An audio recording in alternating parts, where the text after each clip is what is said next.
Hello! How's everyone doing? Let's see. I might have to lower the music here. I'm not sure how loud it is for everyone. Hi, everyone! I hope everyone can see and hear me. And I've got chat in the corner now. So now everyone can see what I'm seeing. So hopefully the lag won't seem so bad this time. So, welcome! We've got Lewis. We've got... I'm gonna be terrible at pronouncing this. Drakali, Ithiel. Yeah, it's a bit laggy. It's kind of the downside of Twitch versus Zoom is when you type something, it takes a while for me to see it. So, hey Vicky, it kind of removes that kind of one-on-one talking like we have. Sin, I have to remember. I have to remember your username to you so that I can memorize it and call you out easily.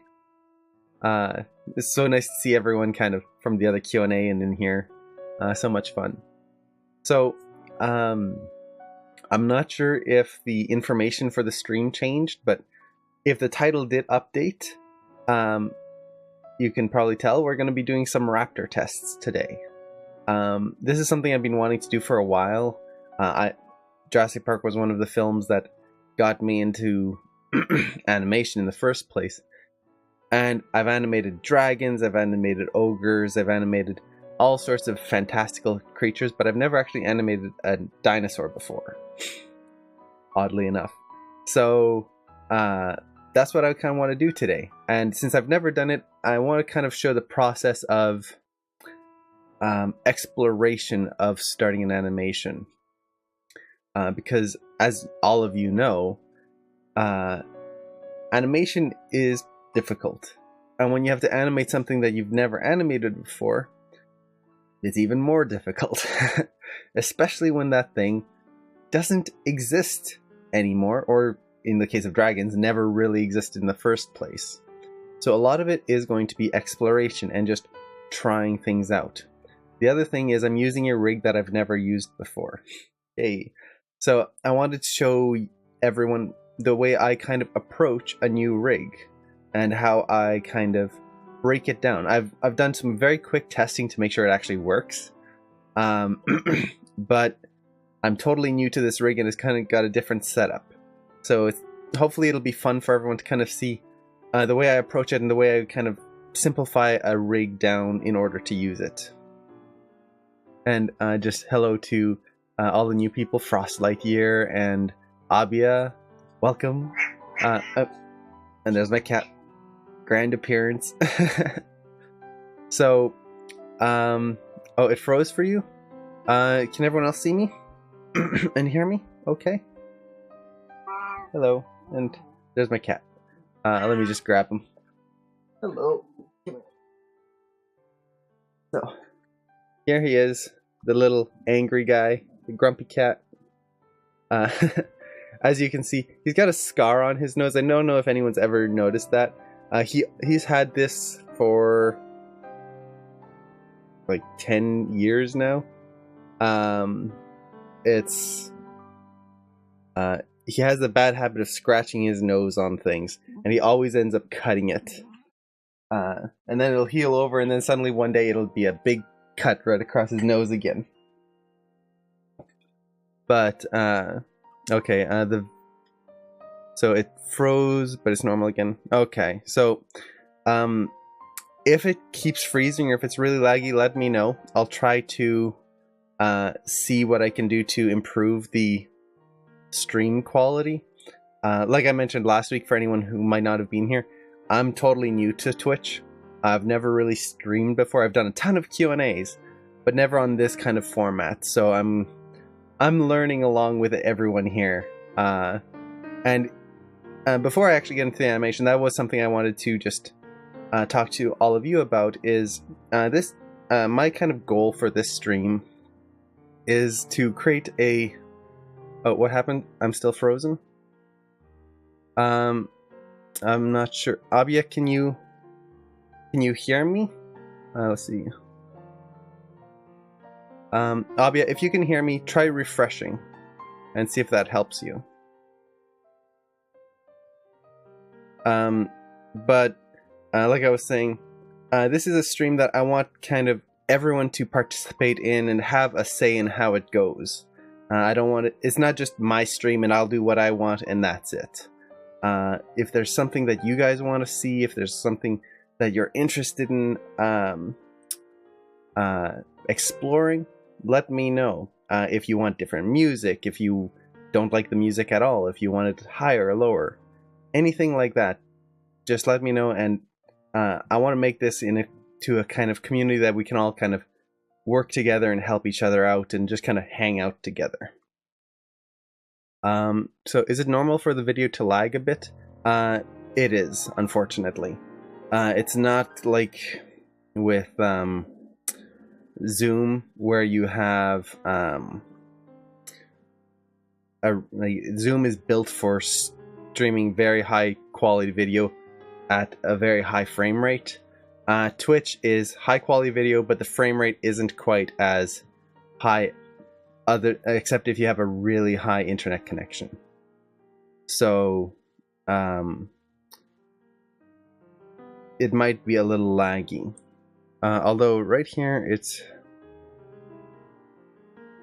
looks like I'm dropping quite a few frames. So let me see if I can change my settings here on the fly.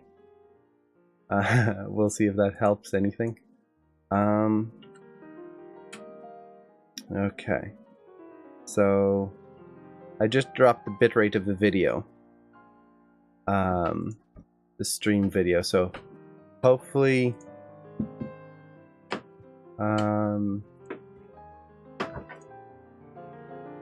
let's see. It's like you freeze for some frames and then continue and then freeze again. Let's see. Okay, much better now? Cool. If it's still lagging or freezing, let me know. I can try to drop the bitrate again. And see if that helps a little bit. Let's see. So, I guess to get started here, I'll just jump into Maya, and if anyone has any questions or anything, definitely let me know. But a lot of this is just going to be me exploring this shot and trying to create something that's hopefully a little bit appealing. So let's just jump right in here. So this is the rig that I'm using. This is the iRex rig. I forget exactly who created it, but it's a rig that you can use at Animation Mentor as well. And it's a really cool rig. So just to give a little tour of the rig, you can see very high detail. There's a lot of controls on this rig. If I go into here, you can see lots of controls, and this isn't all of them. This is just the main controls here. So this is what I want to try to animate today, and eventually what I'm hoping to do is today I want to kind of focus on a raptor type motion, so a mid-sized dinosaur.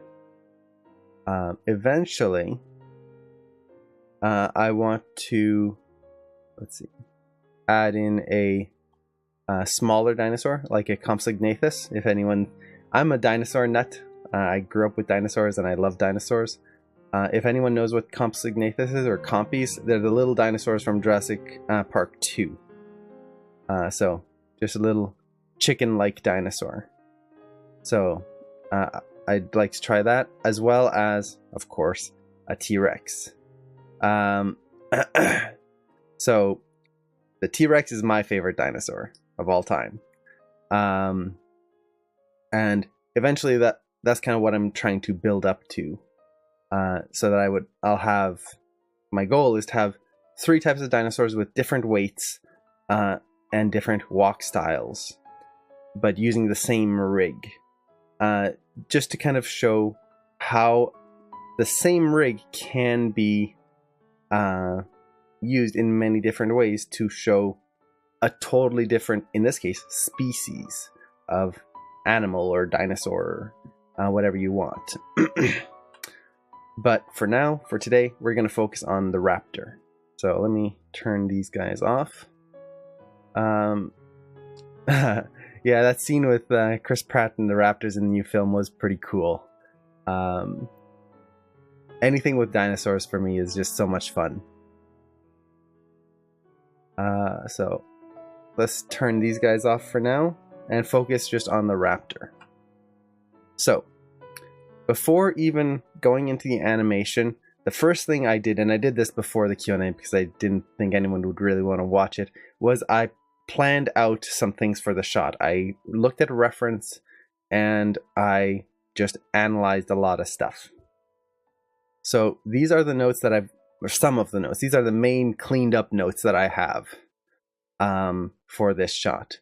So I was focused on just things that I've analyzed from birds and other relatively similar animals. And that's something to keep in mind, especially with fantastical creatures. And I include dinosaurs in that because they don't exist anymore. We don't have specific reference for them. So things that we can't actually see, when you're looking for reference for them or trying to figure out how they work, it's nice to pick animals that are related to them. Now, for anyone who doesn't know, I think it's pretty much common knowledge now, dinosaurs are not reptiles, they're birds. They are descendants, ancestors of birds. So when looking up a reference for dinosaurs, it's really good to look up bird reference. Now, this is especially true for like raptors and T-Rex and that kind of biped dinosaur. And even though they're related, they are different. That's where it gets a little tricky. So just to kind of show some of my notes here, my handwriting is terrible. But let's see, some of the really important ones. The big one is dinosaurs have longer upper legs. So this is just a quick drawing I did here. When you look at birds, like an ostrich or a cassowary or something like that, their upper leg is only that long. This is actually what gets people confused when analyzing birds, is that they assume that their knees point backwards. They look at the knee and think that is the knee. The knee is actually up here. It's hidden within the feathers, and I'll show a video of this just to show it more clearly. But you've got this short upper leg here.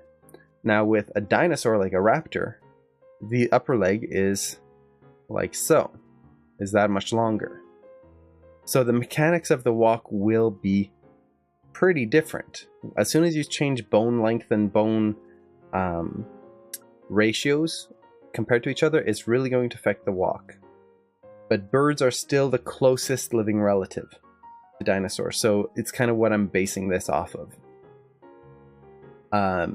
Also, the spine is going to be very different. Birds don't have tails the way dinosaurs do.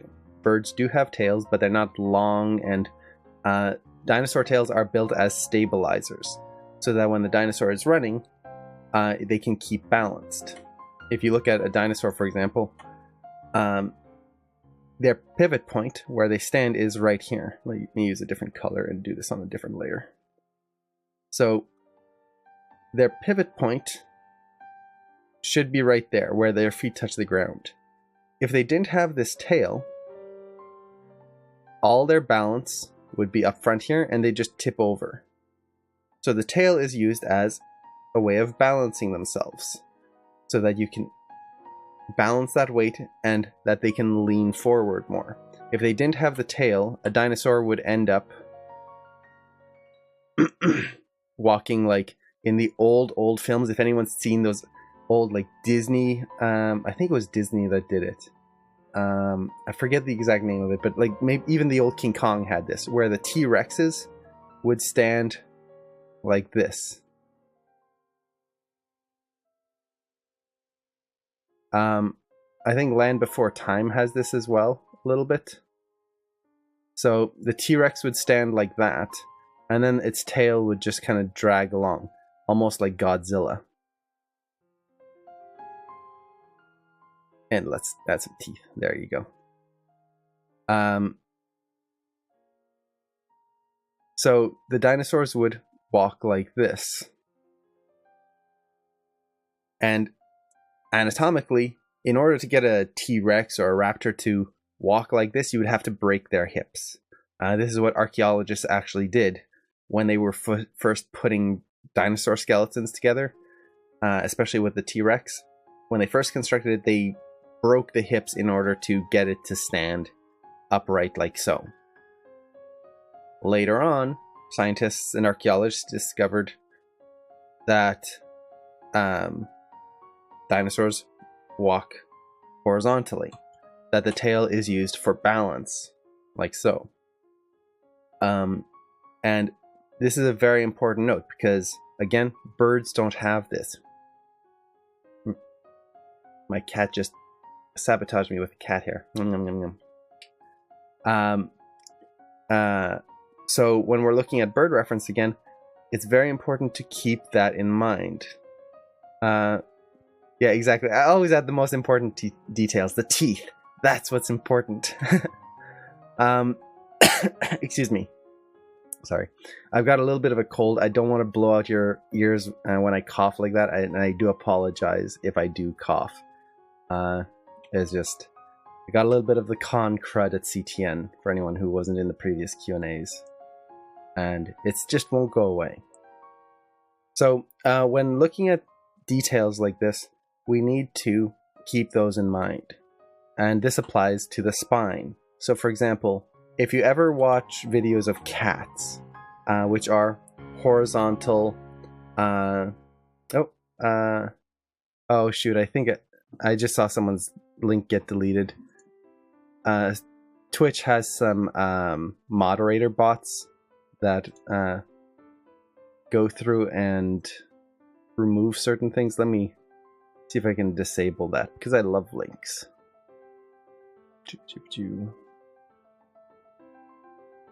Where are you?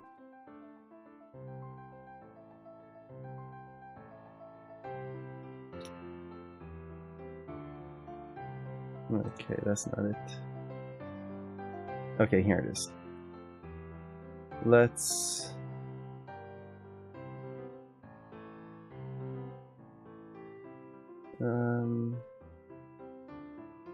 Why did the link get deleted? It shouldn't be.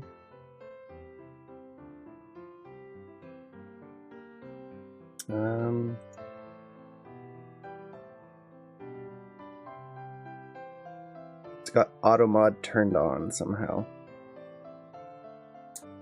How do I remove that? And if anyone else has used Twitch, definitely let me know. Because I am not used to this format. So...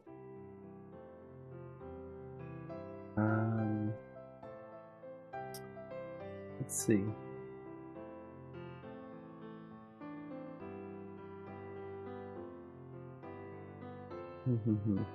One thing, as I'm looking for this, one thing you could try is just posting the link as without the .com or something like that. That way it doesn't count as a link. Maybe some settings here. Okay, I think I found it.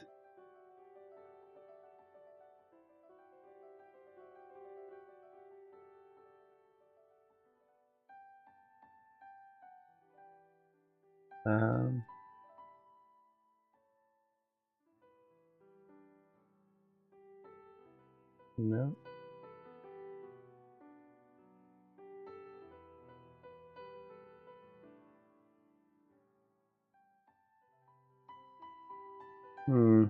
I'm not sure. Oh well, I'll have to try and figure that out later. But if anyone does know, definitely let me know. I'd love to figure out how to let people post links and actually interact a little bit more. But going back to here, just to the notes, another thing to keep in mind with something like a dinosaur, the way they walk is very different than a bird, which we already discussed, even though they're pretty close. But another thing that people tend to do, and I've seen this in a few animations, is think of the spine a little too excuse me, I should mute before I do that, is to think of the spine as a little too bouncy. So when a dinosaur would run, if they would run, they could arc their back out like that. So you've got the ribs here and then the hip there. And because of the way the spine curves around the rib cage here, you can get this round link. Oh, the setting is settings channel. Cool. Settings. Okay. I've got moderation. It would be in here. No. Let's see, maybe. For some reason I don't have the settings channel. I've got drops, moderation, and raids. Block hyperlinks. Okay, I'll just do a quick search.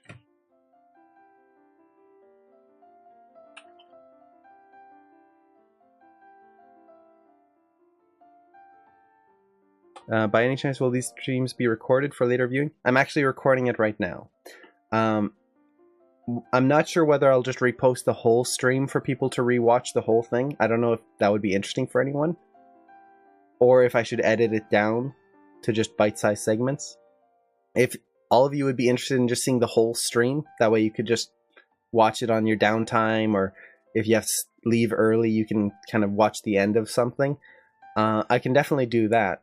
I have the first stream recorded as well, so I could just post that up to Twitch, and then you can just watch it afterwards. I wasn't sure if that was anything that people would be interested in. Let's see. Cool. I'll try to do that after this stream. Try to do it tonight. Okay, if setting channel video. And here, just so people can see what I'm looking at here, so they don't just look at dinosaur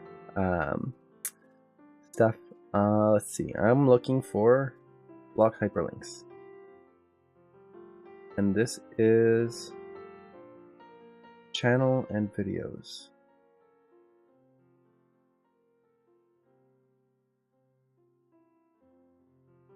Okay. On the front page and select settings. Let's do that. Settings. Okay, here it is. Channel and videos. Ooh, I get to put a banner up. I'm gonna have to do that later. And let's see. Host priority, no. Auto mod. Okay, here it is.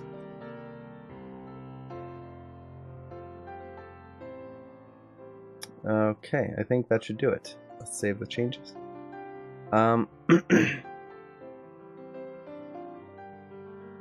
Links should work now.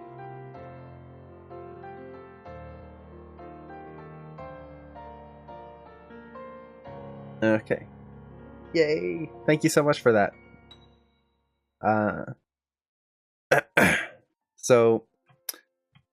Oh, it is late for you, Frost Lightyear? Yeah, that's the thing with Q&As like this. It's so hard to get a time that works for everyone.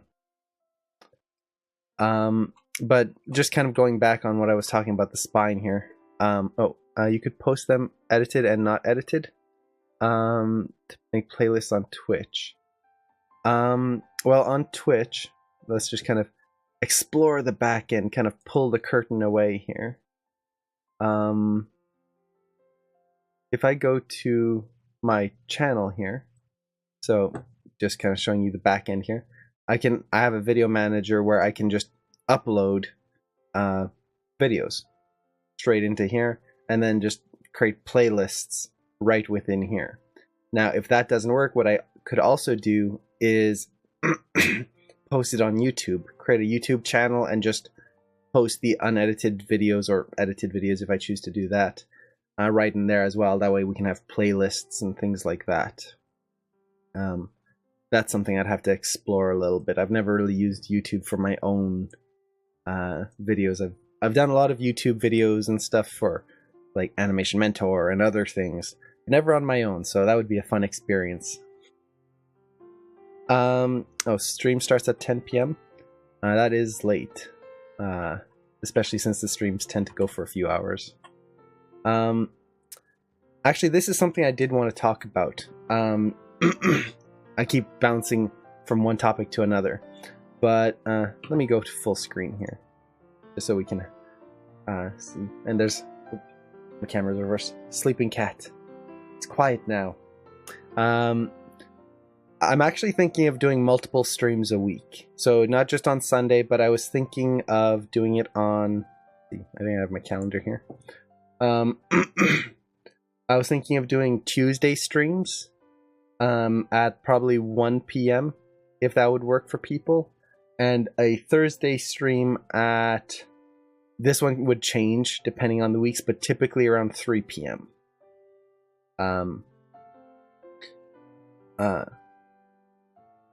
Oh yeah, YouTube is awesome. You can watch 2x speed. I love that. Whenever I watch like some sculpting tutorials or things like that, 2x speed is the way to do it. So nice. Especially when the video is an hour long. It sure saves a lot of time. But if you'd be interested in more streams, definitely let me know. The main goal would be so that more people can attend, and also to cover all sorts of different topics. So for example, one stream could be set up for like CG animation, another could be set up for 2D animation, or if you guys are interested like games or do some sort of gameplay stuff. But that would be if anyone's interested. I like using the playback on YouTube to slow down the animations. Oh yeah, that's a good idea. I've never really done that before. I always tend to just speed things up, but that would be really good. And there actually is a let me find this, since we're kind of on the topic of YouTube.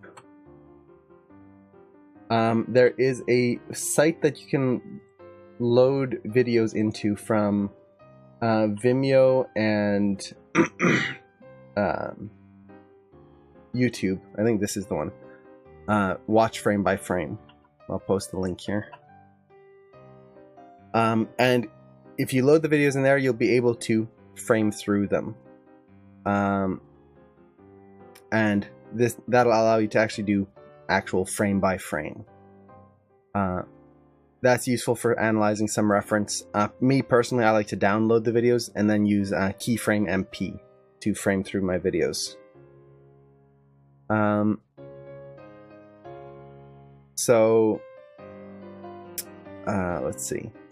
So let's jump back to Maya here, to my desktop here.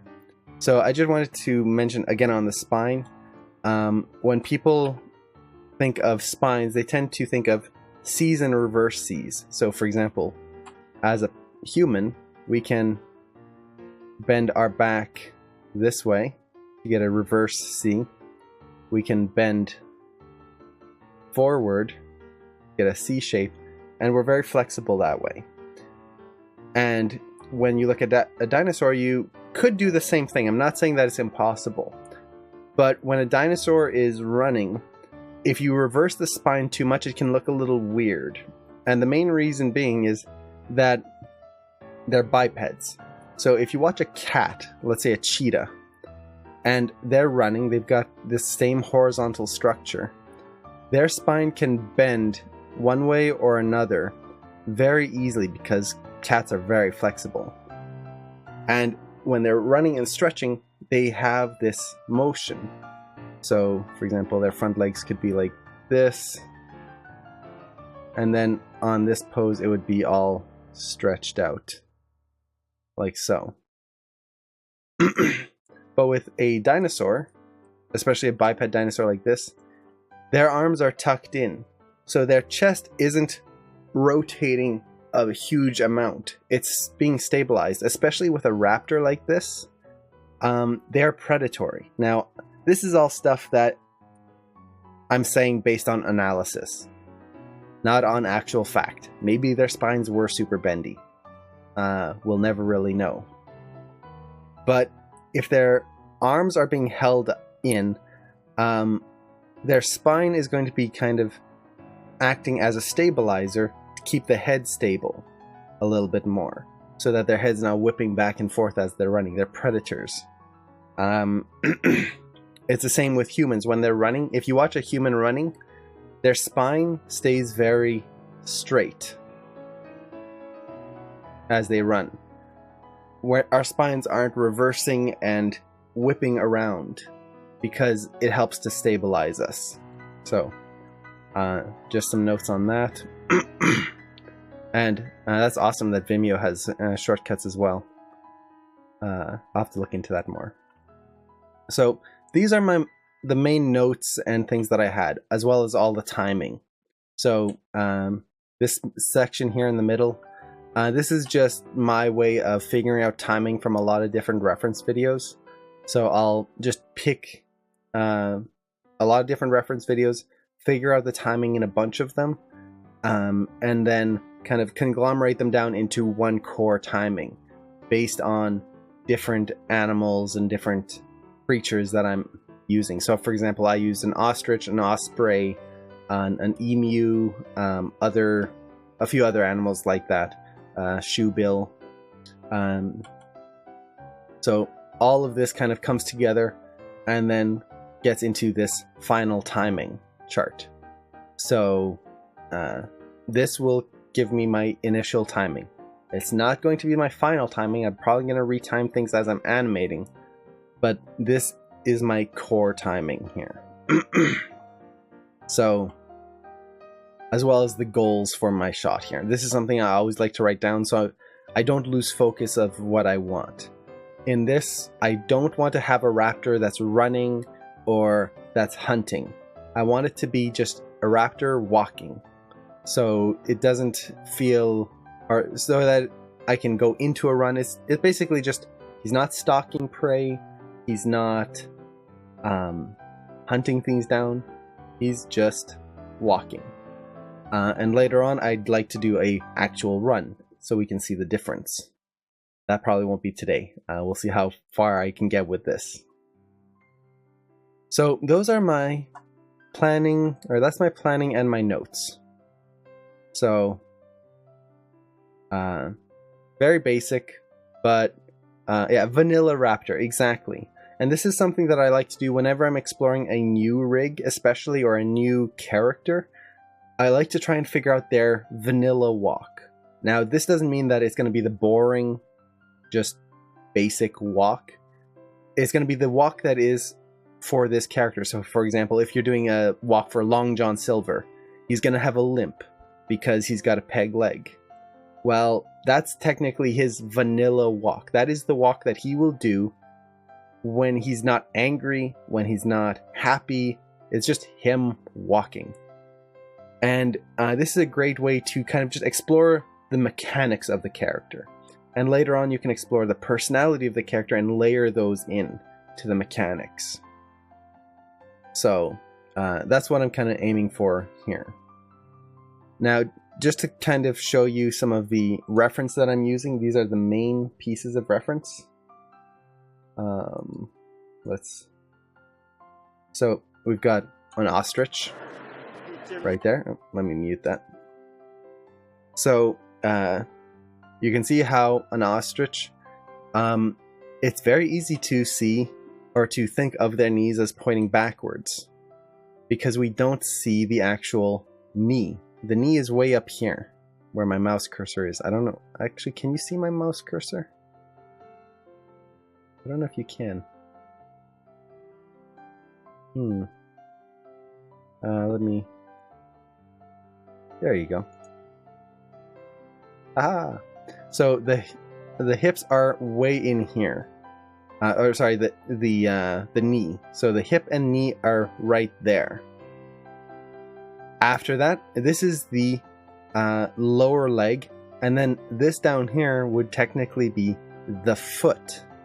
So from that point here all the way down to the toes, that's the foot and the toes. It's very odd when you look at it that way, but that's the basic anatomy of things. So this is the main reference, one of the main pieces of reference I'm using.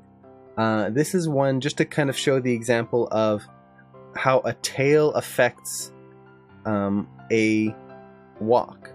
So here is a shoebill dinosaur, a shoebill bird. If it looks familiar to you, it's probably because this is the why do I keep saying dinosaur? This is the bird that they used for Legend of Zelda Skyward Sword. This was what they based those birds on, is the shoebill. But you can see, look how it stands. It stands like those old concepts of the T-Rex, straight up. It doesn't have the tail that a dinosaur would to keep it horizontal. So, let's see, here it is. So when it's walking, look at those feet. Those crazy feet. This is a bird that walks through water. It wades through water, so that's why its feet are so splayed out, so that it doesn't sink in the wet ground. So it's like a stork. It wades through deep water. But look how it's walking. Very vertical. Now, the bird that I am kind of most basing this off of is the cassowary. So if anyone doesn't know what the cassowary is, how do you spell its name? It's the shoebill, I believe. Let me type it in here for you. That's basically how it sounds. The shoebill bird. Excuse me. But they're really cool birds to just analyze and look at. They look very prehistoric. Now, the next bird that I really am basing this off of is the cassowary. Because cassowaries are another type of bird that are very prehistoric looking. And it's kind of an ostrich, so this is a cassowary. And let's see if I can find a good image. Especially the males are very dinosaur-like. There you go. So you can see they've got this big horn on their head. Very raptor-like. Let's see if I can find the walk here. There you go. So it's a little bit more like an ostrich, but it's a much more predatory bird than an ostrich, which is why I'm using it as my main reference. I just noticed I'm in a major lag. Saw your answer way before you saw my question on video. Oh, lag. Yeah. Lag is pretty bad on this, it seems. So that's something I'm gonna have to try and figure out. There might be some settings like slow chat or something like that that is making it slower than usual.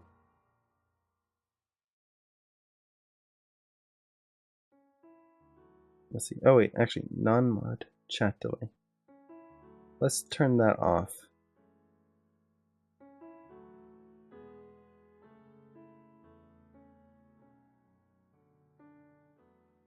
Let's try that. Oh wait, maybe under connections here. I'm just checking my Twitch. No, that's not gonna be.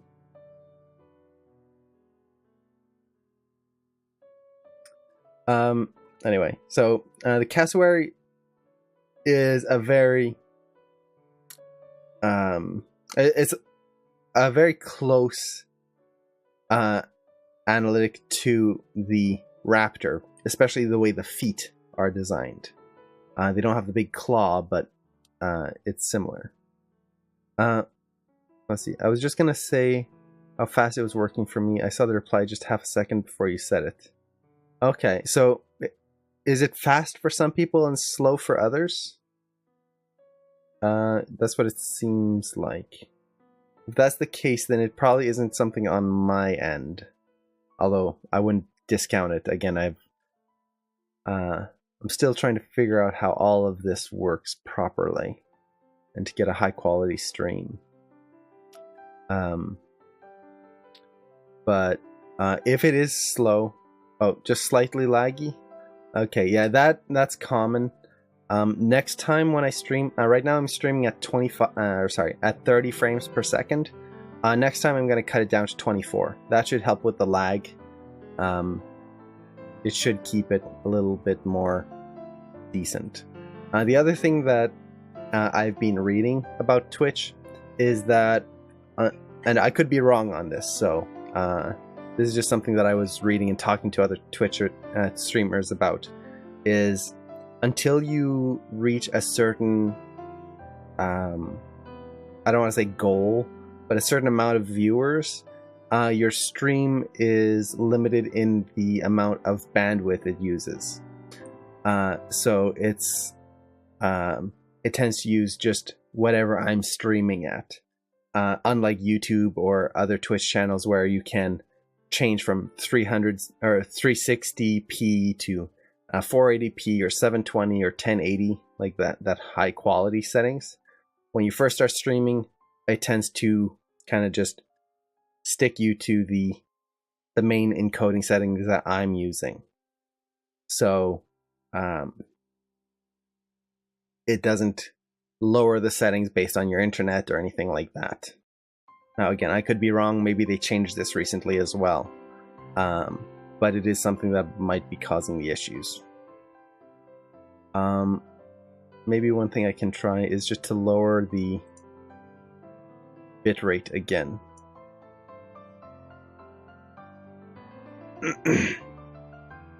Okay, so I lowered the bitrate. Let me know if the video quality is too bad or if it's any better lag-wise.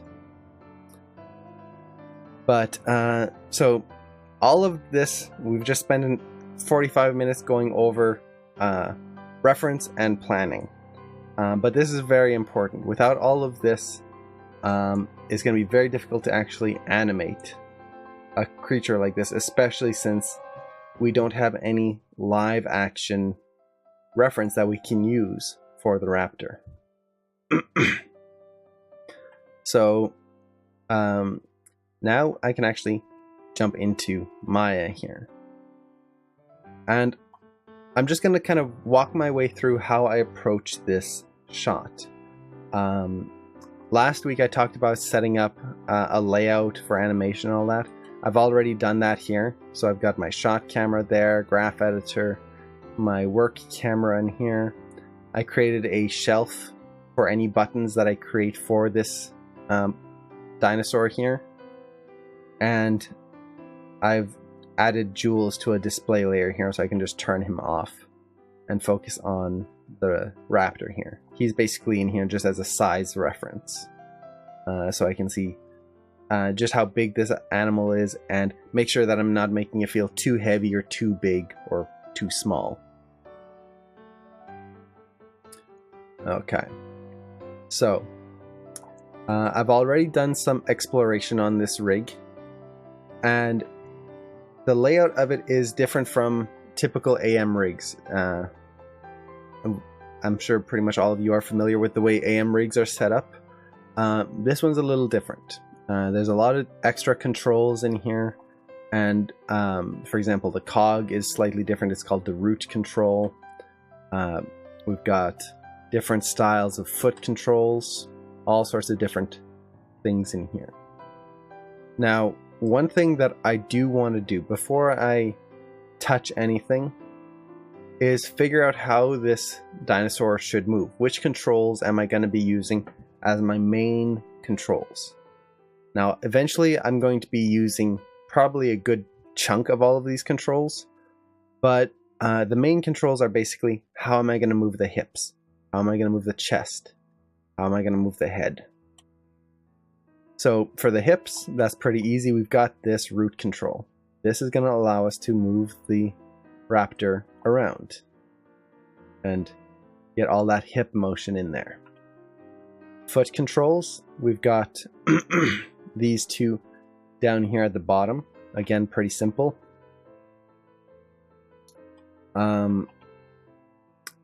From there, let's just kind of stick with the hips.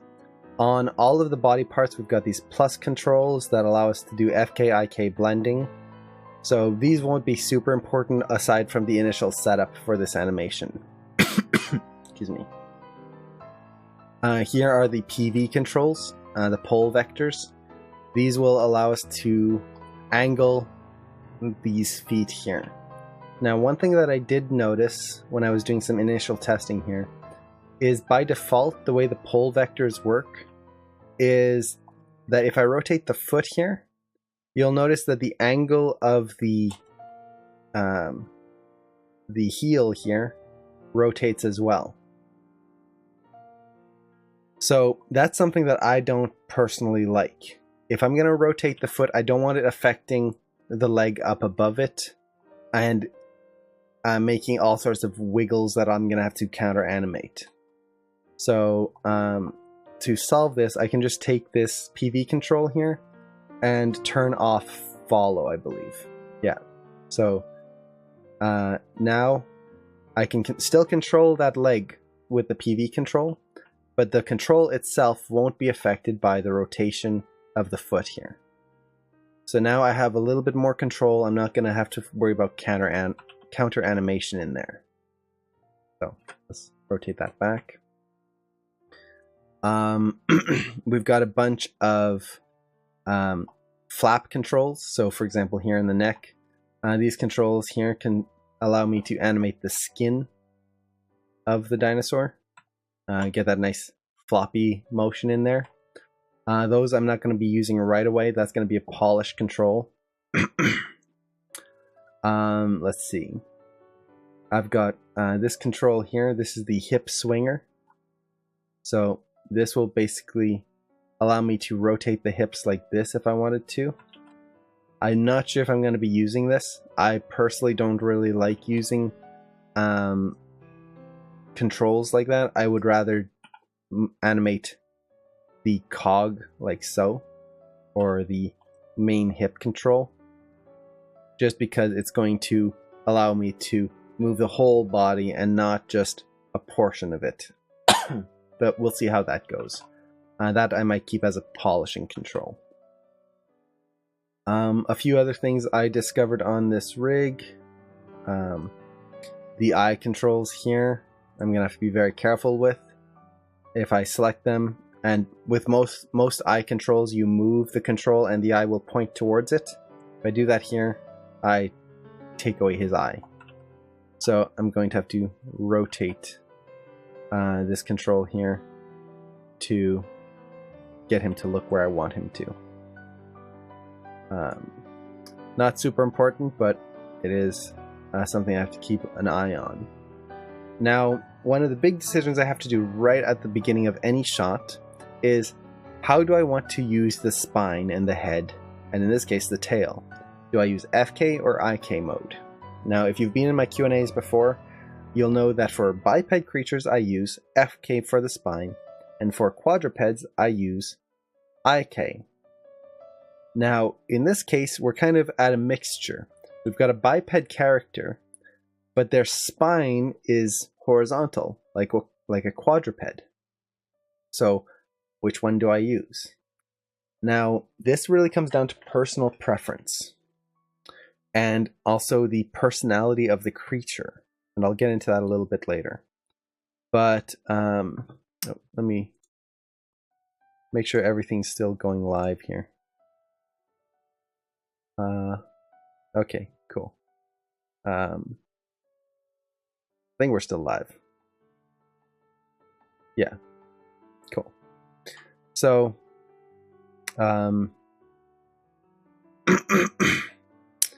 so for the spine, I'm thinking I'm going to stick with FK spine for the body. This is going to mean that I'm going to have to counter animate the chest. So if I rotate the hips like this, for example, I'm going to have to then take the spine and counter that like so. But the reason I'm thinking of doing this is it's going to give me natural curves in the spine. And I could technically go with IK here. So let's switch to IK mode. Right there. FK IK blend. This one goes from 0 to 10 to turn things on and off. But you can see if I take the hips here and rotate them, the upper or the spine doesn't change. I would have to change the chest as well. And this could work, but then I'm also going to have to add the side to side of the chest here myself a lot of the time. And the reason I don't think this is going to work for me is that since this creature isn't placing their weight down on their arms and legs like a cat or a dog would, when you have a cat or a dog, a quadruped, their chest starts to act like a hip. It's going to have weight shifts back and forth. It's going to have rotations because the weight is being pushed into the shoulders and then into the chest. This creature doesn't have that. His arms are going to be tucked in, and his chest is just going to be kind of bobbing there from the hips and kind of just steering and keeping that head straight. So since I don't have to worry about the arms acting as a second pair of legs, I think IK mode is just going to end up being more troublesome in order to keep all the proportions in line. Whereas FK, I can very easily just add subtle rotations in here. If I need to add a rotation to the spine, it's very simple, like so. I can do the whole thing all at once without distorting the main shape of the body. So that's what I'm thinking of going with for now. We'll see if that works out. I might end up having to switch halfway through. We'll see. Now, one thing that I'm pretty sure I'm going to be sticking with is FK tail, like so. The reason I'm going to be sticking with this is an FK tail tends to be a lot more controls to work with, but you have a lot more control over the shape of the tail without having to do a lot of extra work. If I take an IK tail, I have less controls to work with, but then again I have to watch out for the proportions of the tail and making sure that I'm not breaking it in weird ways. So you can see how very quickly I could shorten this tail or make it super long with IK. And then I also have to worry about translations and rotations for a lot of this, which I don't want to have to deal with.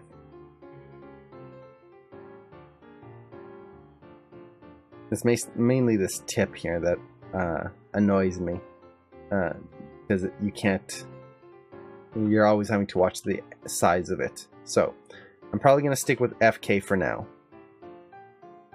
but we'll see. Is this rig provided by AM? It is provided by AM. It is a donated rig, or sorry, not a donated, but a what's the term I'm looking for? Why can't I think of a term? It's a rig that's made by someone else, and then they're providing it for AM, and kind of as a way of getting people to know their rigging. Partner. It's a partnered rig. So, custom created. Yeah, this I forget who creates this. I can look it up right here. This is the IREX rig.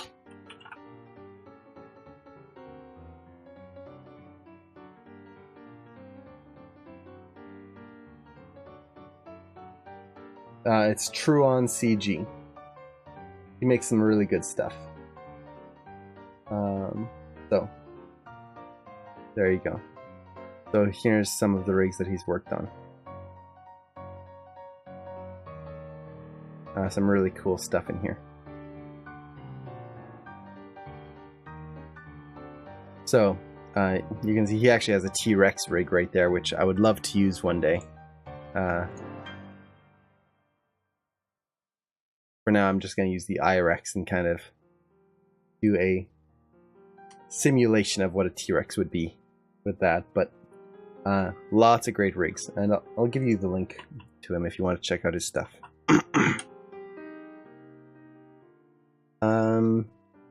Okay, so we've got FK tail and FK body. Again, that might change as we're working. But one thing I do want to do is set the head to IK. Can you enable save your video? I'm recording the video now, so it will be... I can re-upload it. I didn't know if there was a feature to save my video right from Twitch. If there is, that would be pretty cool. That way I don't have to upload it on my own afterwards. But yeah, I can definitely upload the recording afterwards. Excuse me. Stupid cough. Why won't you go away? Oh, thank you, Spit Ice, for following. That's awesome. Okay. So, trying to remember where I was here. Oh yeah, IK head. So the reason why I want to use an IK head is because of the predatory nature of a raptor, or of any predator. Right now, if I was to rotate these hips, you'll see that the whole front end of the character moves around. And this is something that I don't want. Because if you watch predators, their heads stay in place. As they're moving, you see this with a cat, for example. Their bodies are going to move and their head just stays in place.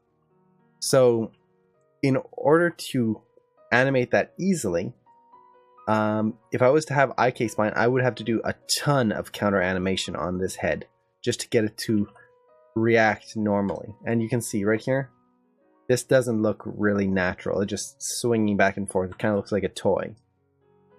Now, if I take the head here, and I believe it's this control. Oh, Grod's... I'm terrible at usernames. Grod's Tast. Welcome. Thank you for following. It's very much appreciated. So if I take this FKIK here and increase or turn it to IK, all of a sudden, as soon as I move this hip control, look at that. It doesn't look real because the head's not going to be locked in place, but that looks predatory. It looks like a cat that's about to pounce, and they're just kind of wiggling around, but their head is staying still. You see this with birds as well, which a dinosaur is. Let me look up a video here.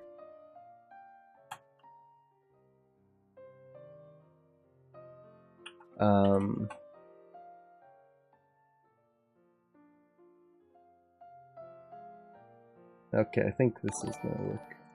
Oh, Kenneth Sovich, thank you for following. That's awesome. I'm glad people are enjoying this, or enjoying it enough to follow. Oh, Greg Rules, awesome! So many people following. Thank you so much. Thanks for doing the demo. Will it be recorded and available later? Yeah, I am recording it right now, and I wasn't sure if people actually wanted to see it, but I can. And I've had a lot of requests for it, so I'll be uploading both this stream recording and the one from last week, or no, sorry, 3 weeks ago already, up so that you can rewatch it. And I might upload it to YouTube as well. I'm going to have to double check that. No guarantees on that because I have to look into YouTube and creating an account on that for these uploads. But they will be available on Twitch, hopefully. Again, I have to look into that. I should just say they will be available. There you go. No specifics, but they will be available. And once they are, I can post a link or something like that. But what I was talking about, predatory head movement and animal head movement, or bird head movement. look at this video here. How stable that head is no matter where the body is moving.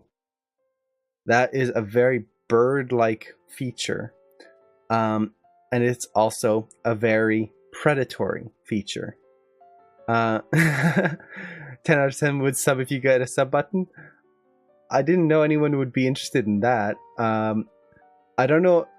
I would love to get subs, but at the same time, I how to say this? I want to keep this kind of just open for everyone. Like, it would be a huge honor if anyone subbed. Like, I'm not enunciating properly. I didn't realize anyone would actually be interested in that. But that's awesome. Thank you so much. But the other thing I wanted to show before I get distracted again is a cat, just to show predatory head motion.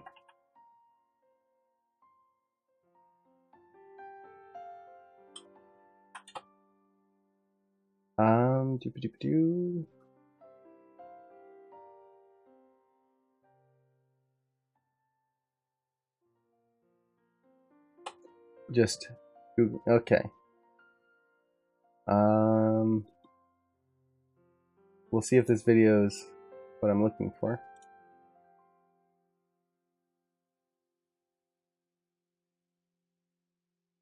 Okay, let's see. It's cute anyway, so. If you watch the head compared to the body, look at that.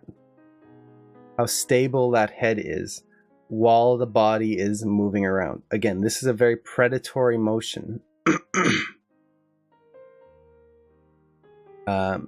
So when I'm animating this, I don't want to have to fight the like, just look at how stable that head is. It does move, but it's almost locked in place. So I don't want to have to fight the rig in order to achieve that. I want that to be very easy to animate. That was adorable. So as you can see already, just by switching it to IK, we get that pretty much right away. So with that, I think this is the main setup that I'm going to have for my Raptor for now. IK head, FK body, FK tail. The main reason for the tail, again, is so that I don't have to worry about the size of it shifting or stretching. But again, I do want to mention that with especially the spine, and when you're dealing with creatures like this, it is very common to switch halfway through. This is kind of the reason for doing an exploratory animation like what I'm doing right here. I'm just testing this rig. I've never used it before. And instead of launching into a full shot that I'm going to be animating super dynamic raptor jumping on a car or chasing someone down through the woods, I'm just going to do a simple animation first, figure out what works, what doesn't, what controls I want to use, which ones I don't want to use. And then if something breaks, oh well, I've only wasted a little bit of time instead of having to restart a whole shot that I've blocked out. So, like, if I go back to my planning here, my whole animation is going to be 31 frames for 2 steps, so a total of about, I'll say 64 frames-ish for the whole thing, because I'm going to do 2 cycles. So 64 frames, that's not much to really have to redo if something goes wrong, compared to maybe a 600 frame sequence that I would be working on instead afterwards. So it's always good to do tests when you're working with a new rig, especially when it's a complicated rig like this, or maybe complicated isn't the right word, but it's a body style that you haven't really worked with in the past. So like I've mentioned, I've worked with dragons and other fantastical creatures, but they tend to be a little bit more quadruped-like than dinosaur-like. Okay. So with this, let's actually start getting my scene ready. I'm still not getting into animation yet. We've spent an hour here and I haven't even set a key, but this is common. When I'm animating, there's a lot of steps that I will do before animating, because if I don't, I'm just going to end up wasting more time later on. So I've done my planning, I've done a quick exploration of the rig. Now what I want to do is set up this rig to make it a little easier to animate with. The first thing I want to do is I want to create some selection buttons for this rig, so that I'm not constantly having to select all the controls manually. So to do this, what I'm going to do is, I don't have a GUI picker for this, so for certain rigs you'll have a GUI picker. If I have that, I won't really worry too much about this step, but this one doesn't have a GUI picker. So, oh, I'm gonna pass out, gotta work tomorrow. Oh, thank you for stopping by, Vicky. Best of luck with work tomorrow. It was great to have you in the stream here. So, since I don't have a GUI picker, I need to make a selection for this rig. So, to do this, I'm going to go to Windows, General Editors, Script Editor, and I'm going to use this to grab the script, the selection script for this Raptor. So I'm going to clear out the top section of the script editor, select all my controls, and I'm actually going to go to show, make sure cameras aren't turned on so I don't accidentally select that, and just select all of those. There you go. That is the script to select the Raptor. I'm going to middle mouse drag and drop it into my shelf there and make a Mel button. And right away I'm just going to go to edit, and I'm going to put an icon here, or a label for select all. Like so. Save. That way I can easily see which buttons that is. Yay, Raptor animation. Yes, this is something I've wanted to do for a long time. Raptor animation or dinosaur animation. I've never done one before, but I'm excited to attempt it. We'll see how it goes. So I've got my select all button right now. So if I deselect, click on that, that'll select my whole Raptor so I can easily key him. A few other selections that I might create for now. I might just create a spine selection here. Oh, thank you, Zimama. Oh, that's a cool name. Zimama, for following. It's very much appreciated. Thank you. So I want to create a spine toggle, because this is something I do a lot. When I'm animating a spine, I will select all the spine controls, all three in this case, and move them together. This tends to give me a more natural spine motion, I find, compared to moving one at a time, and then you kind of get a wiggly back. So let me again grab all of these three. I'll just copy this script down here and then simplify it. I could just use this script as is, but I like to kind of make one simple line. So basically, I talked about this in my last Q&A, my last stream. The script for these is Mel script, and I'm just making a simple select control. So my default selection here is select -R. This is select replace, and I selected the first spine control.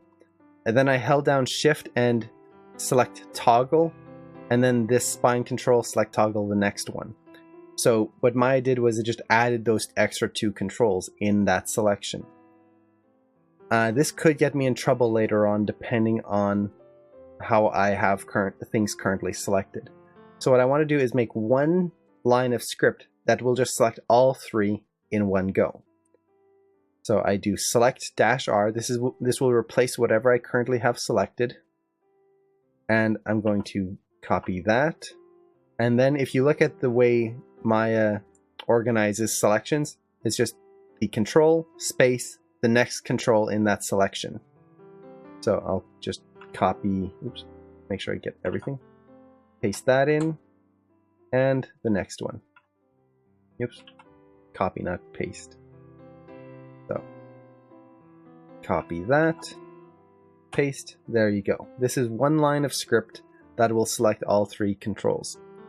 Advanced Scale has an original selector. Do not, I don't use it actually. I just tend to use mouse script a little bit more. Advanced Skeleton, let's see, where is that in here? I always forget.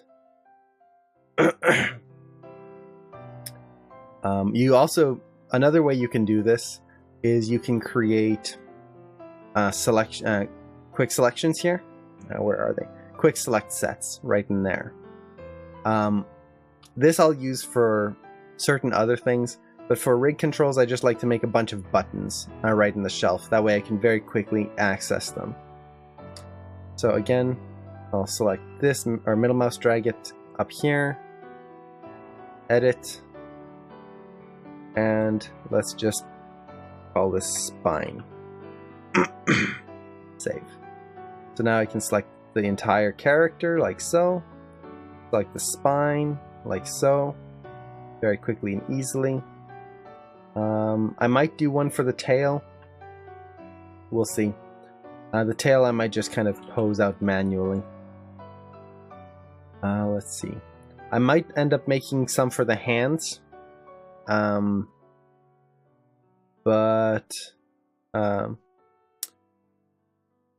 Abia showed me how to do shelf buttons with A tools. Loved it. Super easy. Yeah. Atom Tools or A Tools is a great plugin. I would recommend anyone check it out. I personally don't use it for my regular workflow, mostly because in a lot of the lectures I do it for AM students. So if I have A Tools, that will require students to have to install them, install A Tools in order to follow along. And it is a great program. I would highly recommend it, but some people don't like plugins. I don't tend to use plugins too much in my typical work environment. So I like to do it kind of within Maya itself. But if you have A Tools, use that. It's good. And for anyone who doesn't know, let me get you the link to A Tools because it's that good. It is worth it.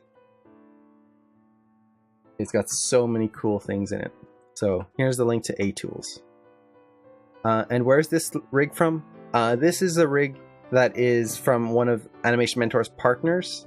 It is available through Animation Mentor when you take the Creatures Workshop. You can also find it here on Truon's site. He's the creator of this rig. And there's a bunch of other rigs he's worked on there. I would highly recommend checking his work out. He's got some great stuff. So I've got the spine and the select all. And let's see. Again, I'll probably create the toe things as I'm going, hands and toes, just because it could be a little bit of a pain to set it up now without really knowing how I'm going to start animating this. So I've got pretty much everything I need right here. Now, one thing I do want to do is I want to make sure that I cannot select these spines on his elbows here. This is just going to get in the way when I'm animating. A lot of times when I'm animating, I'll just click and drag to do a selection. I don't want to select geometry here. So a way you can stop this from happening, excuse me, sorry. A way you can stop from selecting geometry is to just go up here. This area right here, these blue buttons, these are pick masks or selection masks. And these basically determine what is selectable in Maya's viewports. Now, right now they're just a bunch of buttons. If you want to know what each button controls, just right click on it. So this one here controls skeleton joints. The next one, NURBS curves, curves on surfaces, paint effects, strokes. So if I was to turn off NURBS curves here, I can't select any controls on this rig. Well, that's kind of the opposite of what I want, so let's turn that back on. But this one right here, this controls surfaces. So I could disable the specific types of surfaces, NURBS, polys, or planes, or I could just click on this button to turn them all off all at once. So now you can see they're all unchecked. So now I cannot select these spines because these are geometry. So I don't have to worry about accidentally selecting these. I can now click and drag, and I know that the only thing I'm selecting is the character. Another thing I will do, and this is something I do on any shot, even if I don't see them, I like to go to show and turn off joints. I never want to accidentally select an animation joint and animate that. They also just get in the way visually. So I'll turn that off in there. Okay. So what else do I need here? Okay. As you can see, it takes a while to set up a scene to start animating it. But it will make it worth it in the end. It's just a little bit of extra work. So I've got my selection sets. I've got it set so I can't select things I don't want. The next thing I want to do is turn off controls that I don't need to see. I've got this button here to select everything. So even if I turn the visibility off on certain controls, I'll still be able to select them.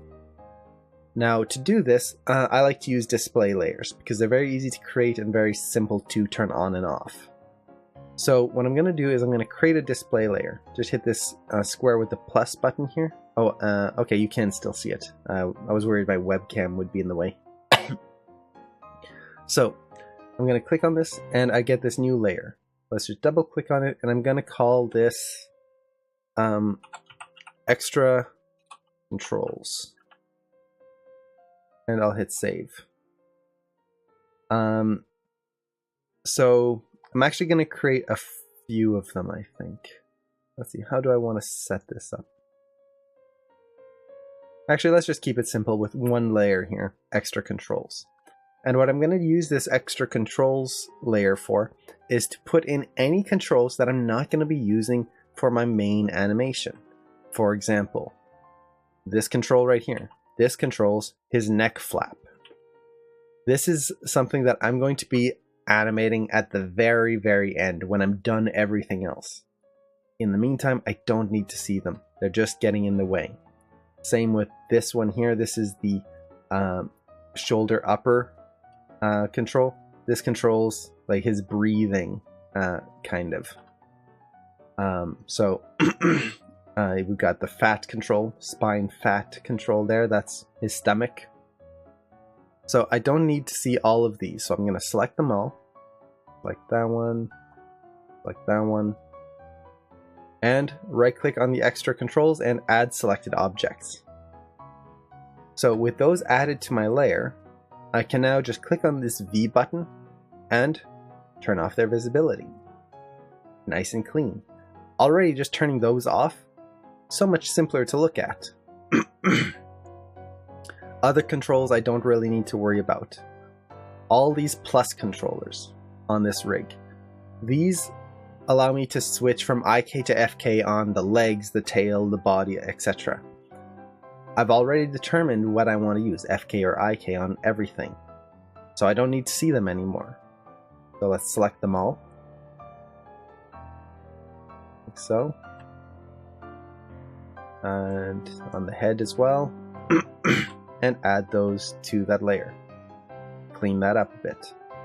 Oh, and I just noticed the head. Let's see which control is rotated. That one. There you go. Get him back into alignment there. This hip sway control. Right here. Hip swinger. I don't need to see this right away. I'm going to be using the cog or the actual hip control. So, add that. Face controls. For now, I'm just going to get the eyes to look forward. So I'm going to take the eye controls, rotate them forward. Like so. Oh. And this is one of those tricky things when sometimes when you're working on a rig and they're symmetrical, so for example a human with 2 arms, you select the controls on both sides and rotate them, the arms will come in together. So for example, let's see if this is set up here. If I take these 2 controls here and rotate them, you can see how the hands come in together. This makes it very easy to animate. Other times that doesn't happen. So for example with the eyes here, if I rotate them, let's say to screen right, well, this one also goes screen right as well. So what I'm going to have to do is just move one eye forward first. And it doesn't really matter since we'll only be seeing one side of his head. But then I'm just going to take those attributes. Let's just simplify it. 38 and 6.7. And we'll do rotate Z 6.7. That can stay the same. And then instead of 38, we'll go negative 38. There you go. Now his eyes are the same on both sides. So that's something that you'll have to do depending on the rigs. Sometimes they're set one way, other times they're not. But it's just part of the process. But some more polishing controls we don't need. All these facial controls here. Let's go into wireframe so we can easily select them. These head controls right there, don't need. Tongue controls inside the mouth, we're not going to be using right away. Let's see, nostril controls, add all of those in. Let's see, this one here, this one there, add those. What's this one? Okay, skin, napkin mouth. Let's see, what does it do? Okay. So, won't need either of those two. That's the inside of the mouth.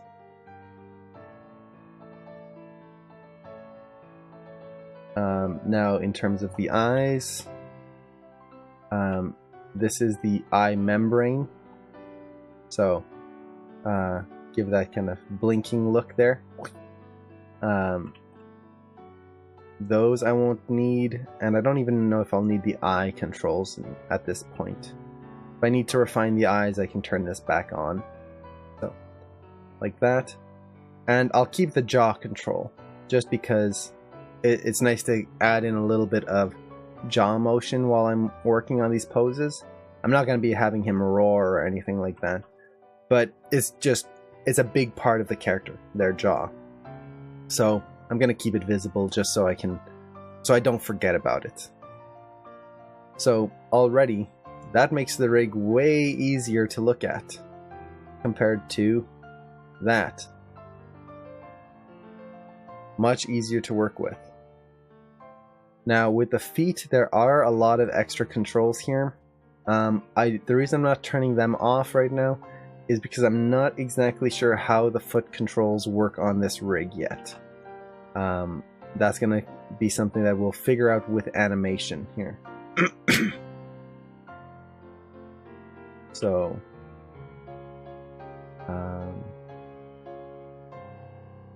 we'll see. But with that, I think we're pretty much set. Hopefully.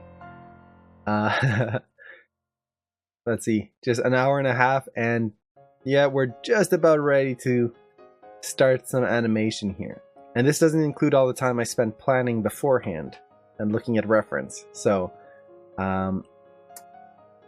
when people say, "Oh, you should just jump into a shot and get into it," be very careful of that.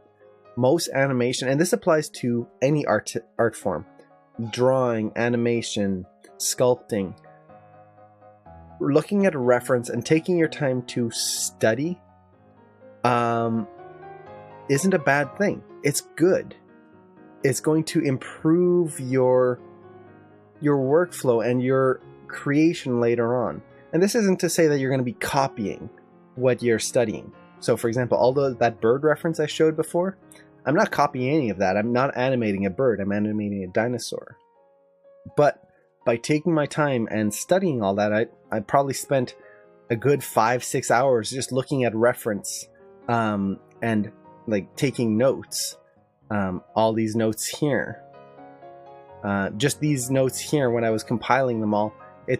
I took 2 or 3 hours just to do this page of not just writing things down without thinking, but every note I thought about it.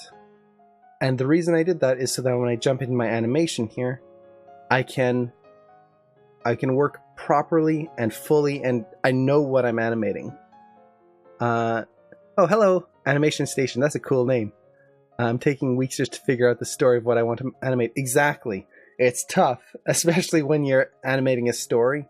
But by taking that time, your animation is going to be so much better afterwards. I'm sure of it.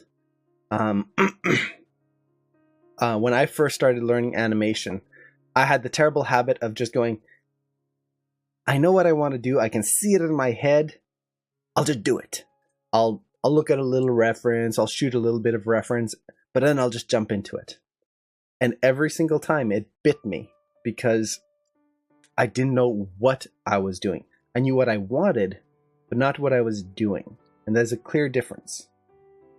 By taking the time to analyze your reference, to prep your scene, to set up your Maya so that everything is ready for you, it'll make animation much easier. Not that it's going to be super easy. Animation is difficult, but it gets you prepared so that you're not going in blindly. You've got a plan. You've got step-by-step things that you know you want to do and what you want to achieve.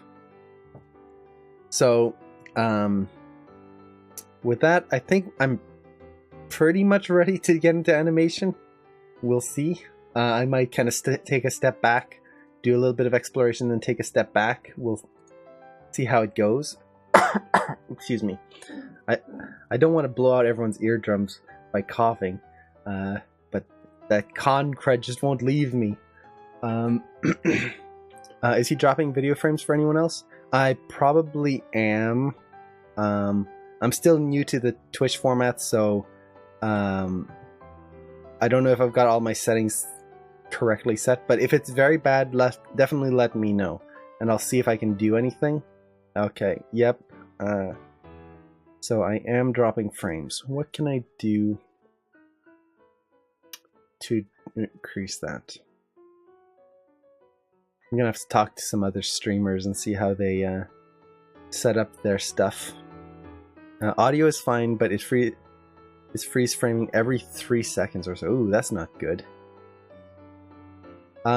Just as a question for everyone here, if you go to the bottom right of the Twitch stream, can you select the quality of the stream, or is it just set to at one setting? So, for example, do you have the 360p or 480p, 720p, all of that?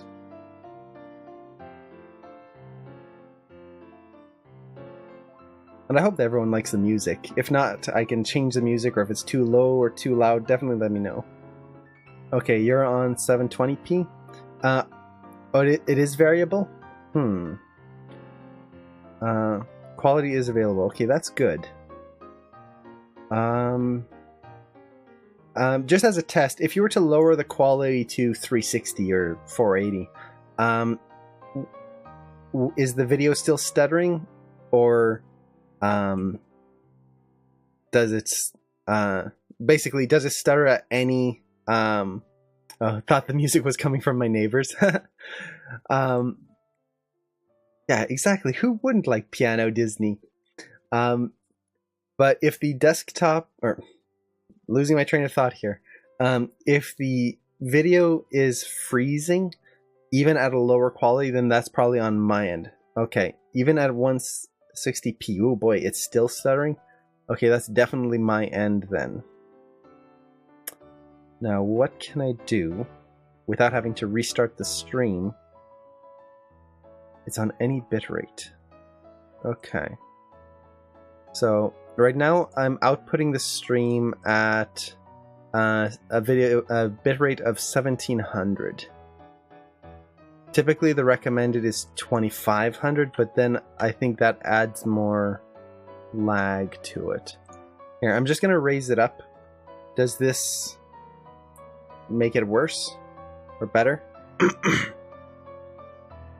Just as I'm moving here, how much is it freezing for everyone? If I just do this. And actually, let's go full screen, because then we've got a lot of motion. Worse? Okay. So, oh, and I just want to say thank you for everyone for helping me test all this and get it set up here. It's very much appreciated. Let's see. Okay, so how's this? I just lowered it quite a bit. It might be a little too low. I don't know how it's affecting the video quality on your end. Oh, it's my pleasure for... I love doing things like this because... well, for me, I live in Manitoba, Canada. There's not too many people around here that know animation where I live. It's just fields. So, like, things like this is so much fun because I get to talk to all of you, and, like, you're talking to me, and we're getting this chat, and it's just so much more fun. A whole lot better. Is it good or just better? So is it still bad, but just better than it used to be? Or, okay, really good? And how's the video quality? I am using OBS, yes. I do have, what's it called? Elgato, all of their software as well. But I figured OBS would be easier for all this sharing of animation stuff. And I'm also doing, I'm sharing at 30 frames per second. Okay, maybe once every 15 seconds now. Okay, I could try dropping the bitrate a little bit more. I think I'm kind of getting a hang of how this setup works. So if I drop it down to, let's see. I hope this isn't going to make it terrible.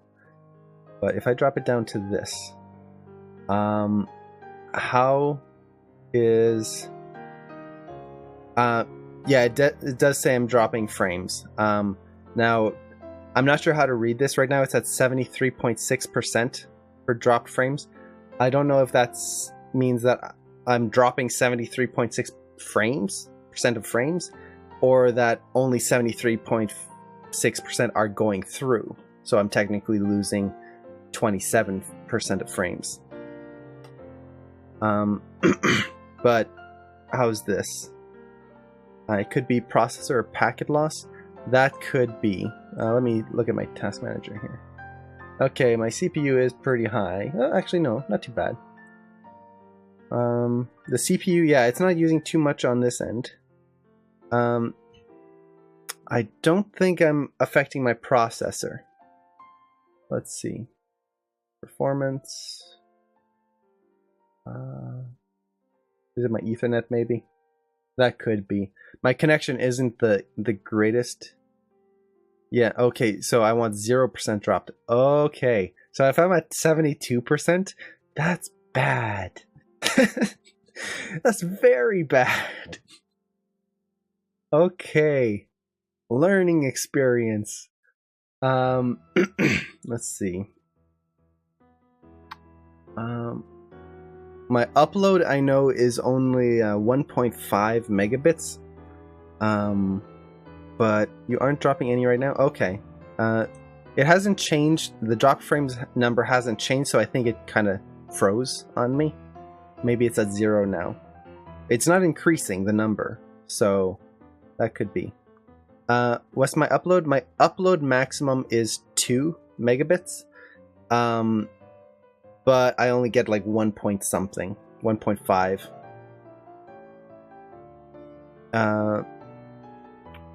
Okay, for past minute there wasn't a hitch. Yay! That's perfect. Now, if I move a lot, is there a lot of like artifacting or something like that? Or is it clear-ish?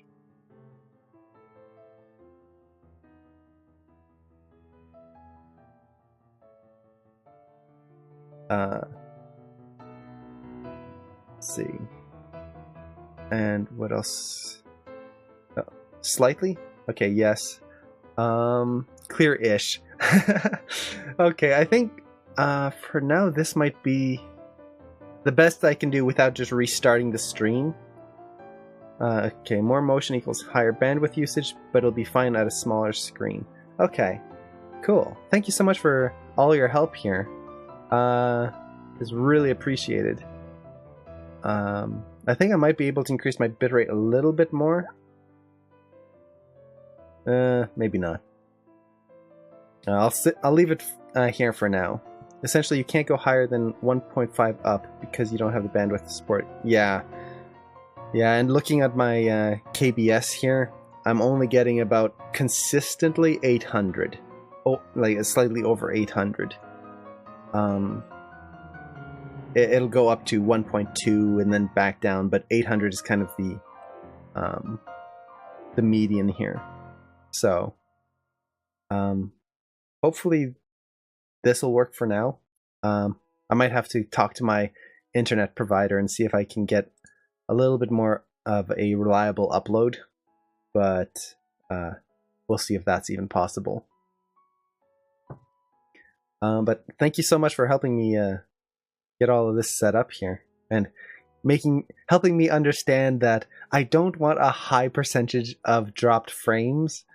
For some reason, I was reading it backwards as you want to go to, or like it was at 70 something, so I assumed, oh, I guess that's a good-ish. Not thinking that, oh yeah, maybe I want to drop it down to 0. Go back to the modeling scene and let's see how it looks. Definitely. Yeah, if you let me know if you can read the interface or like see everything clearly, especially as I'm moving things around here. If you can't read it quite clearly, I can still up my bitrate a little bit more without going over my average. But I'm just moving the camera here, just kind of to an extreme amount. Let's turn on textures as well. For you, it's readable? Yay! That's awesome. The textures on this guy are awesome, by the way. I really love all the details on this guy. This looks great now. Yes! Thank you so much. Oh, thank you for following Animation Station. That's awesome. And thank you so much for all your help. I really, really appreciate that. Like I said, I'm new to this, so any advice is so appreciated. Especially to make sure everything's running well for you guys. The last thing I want is just a jumpy stream that you can hear me but can't see anything. Cool. So now that we're running at top quality, let's actually get into some animation. Okay.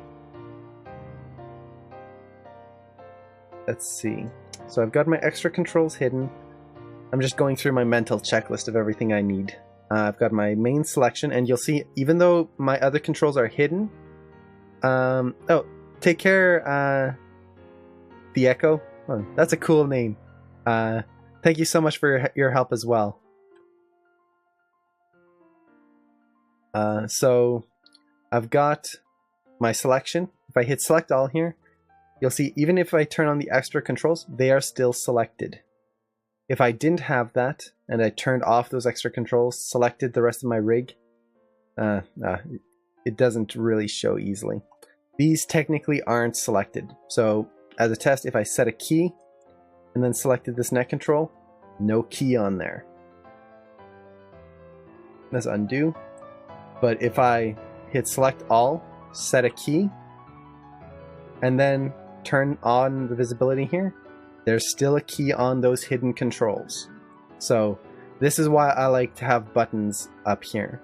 It makes sure that when I'm selecting everything, I'm actually selecting everything. If I just click and drag, that's not guaranteed. And then the worst thing is sometimes you can click and drag and not actually select everything. Like I just missed the 2 tips of the tail there.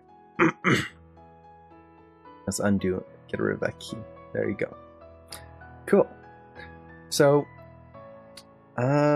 with that, I think we can get started. So, let's see here. So I'm going to just start out by selecting all and hitting S to set a key on frame 1. For anyone who's not familiar with my typical workflow, I like to work in a kind of pose-to-pose method and in a kind of 2D method. So what I mean by this is whenever I create a pose, I like to pose everything as much as I can. Now I'm not going to go into all the small details like the eyes and the skin and all of that, but the main pose controls I will try to do a little bit of everything. That way I get a complete pose. I don't typically animate in a layered method where I'll just, for example, move the hips, get that done, and then do the head later on or the body later on. With that said, my workflow changes all the time based on what I'm animating. So there is no set, like you have to work this way. This is just kind of the workflow I'm going to use to start off and kind of explore with this. Okay, so I don't need that anymore. I don't need this anymore. Let me bring up my planning on my other monitor here so I can see my timing. Okay. So I've got frame 1. That's going to be my contact. So first contact. I've got some reference on my other monitor here. Let me just kind of open it up.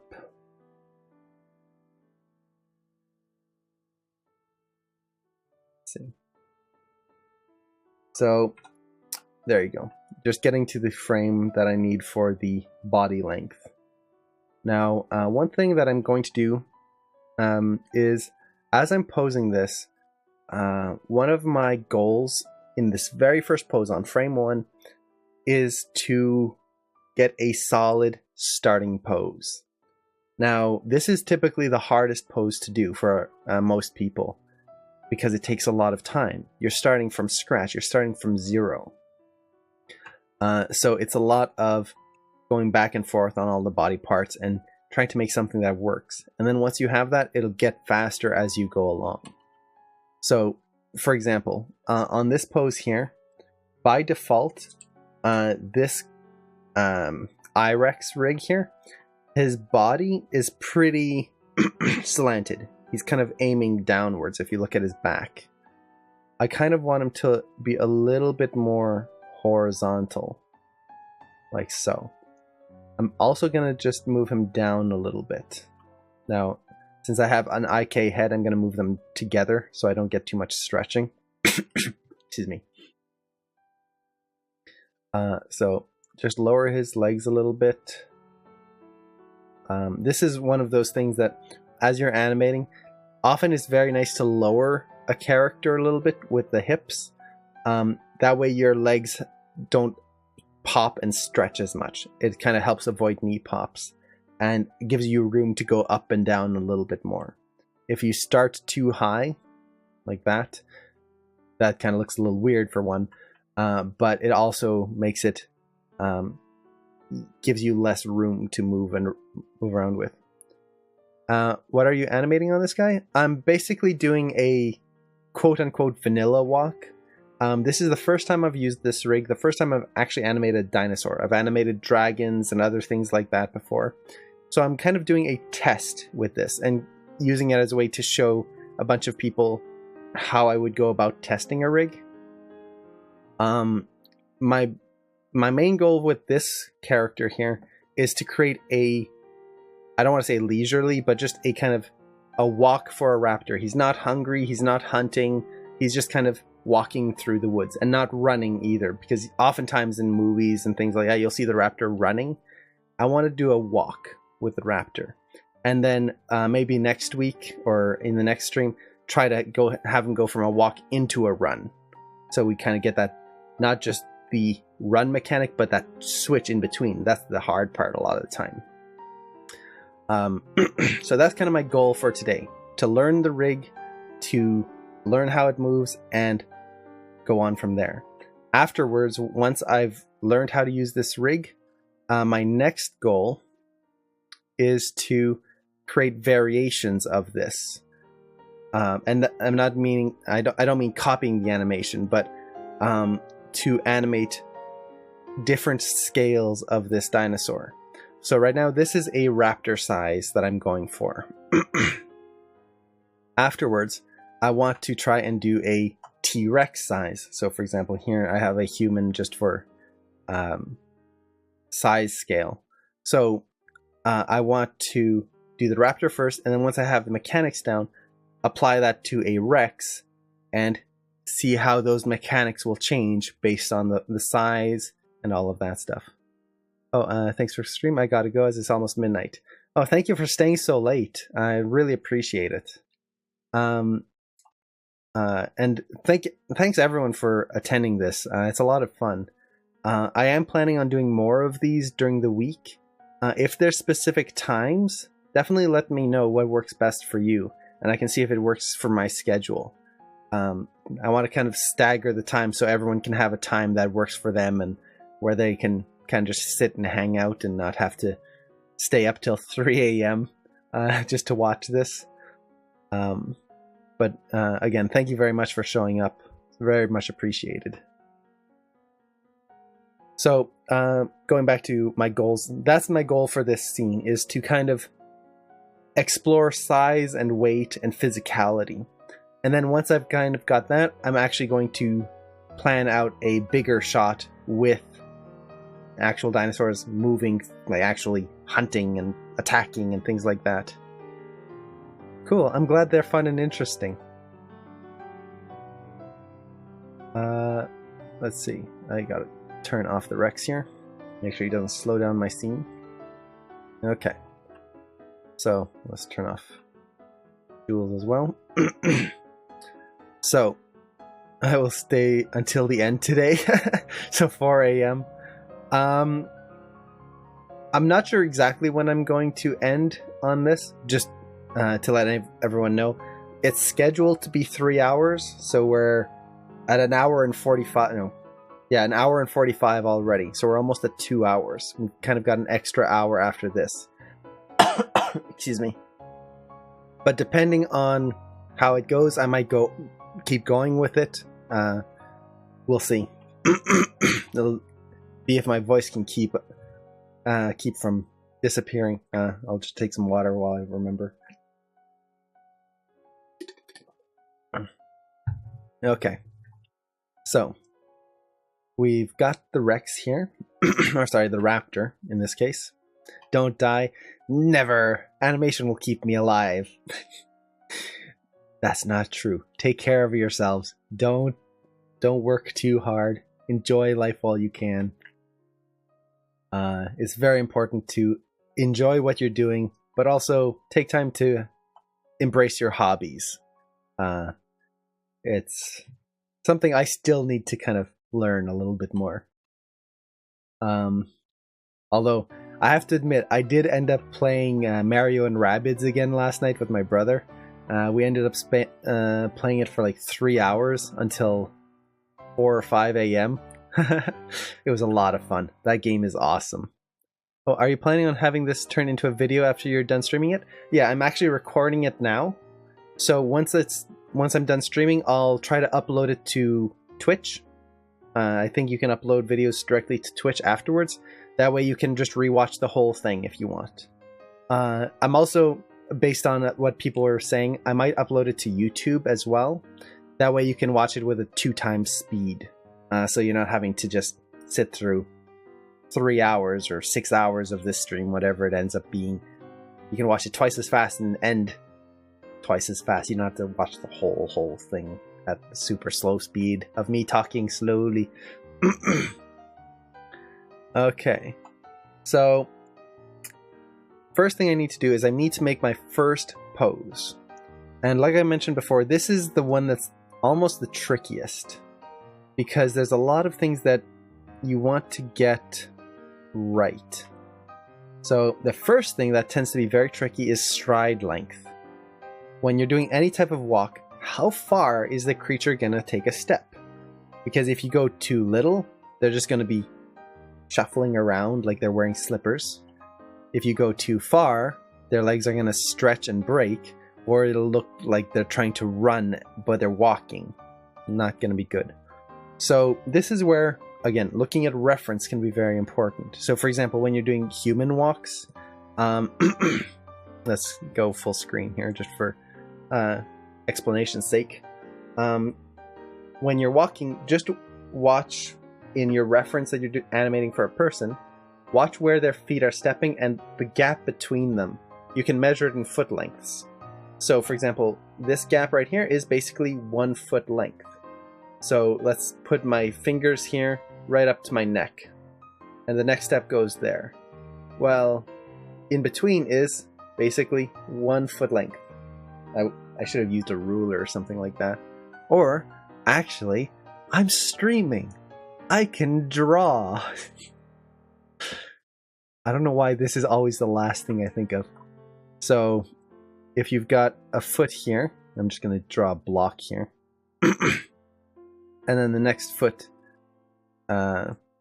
goes there, like so, and my toes are backwards. There you go. So I've got 2 feet, and if I'm looking at my reference, I can just look at that gap in between right there to figure out how far each step should be.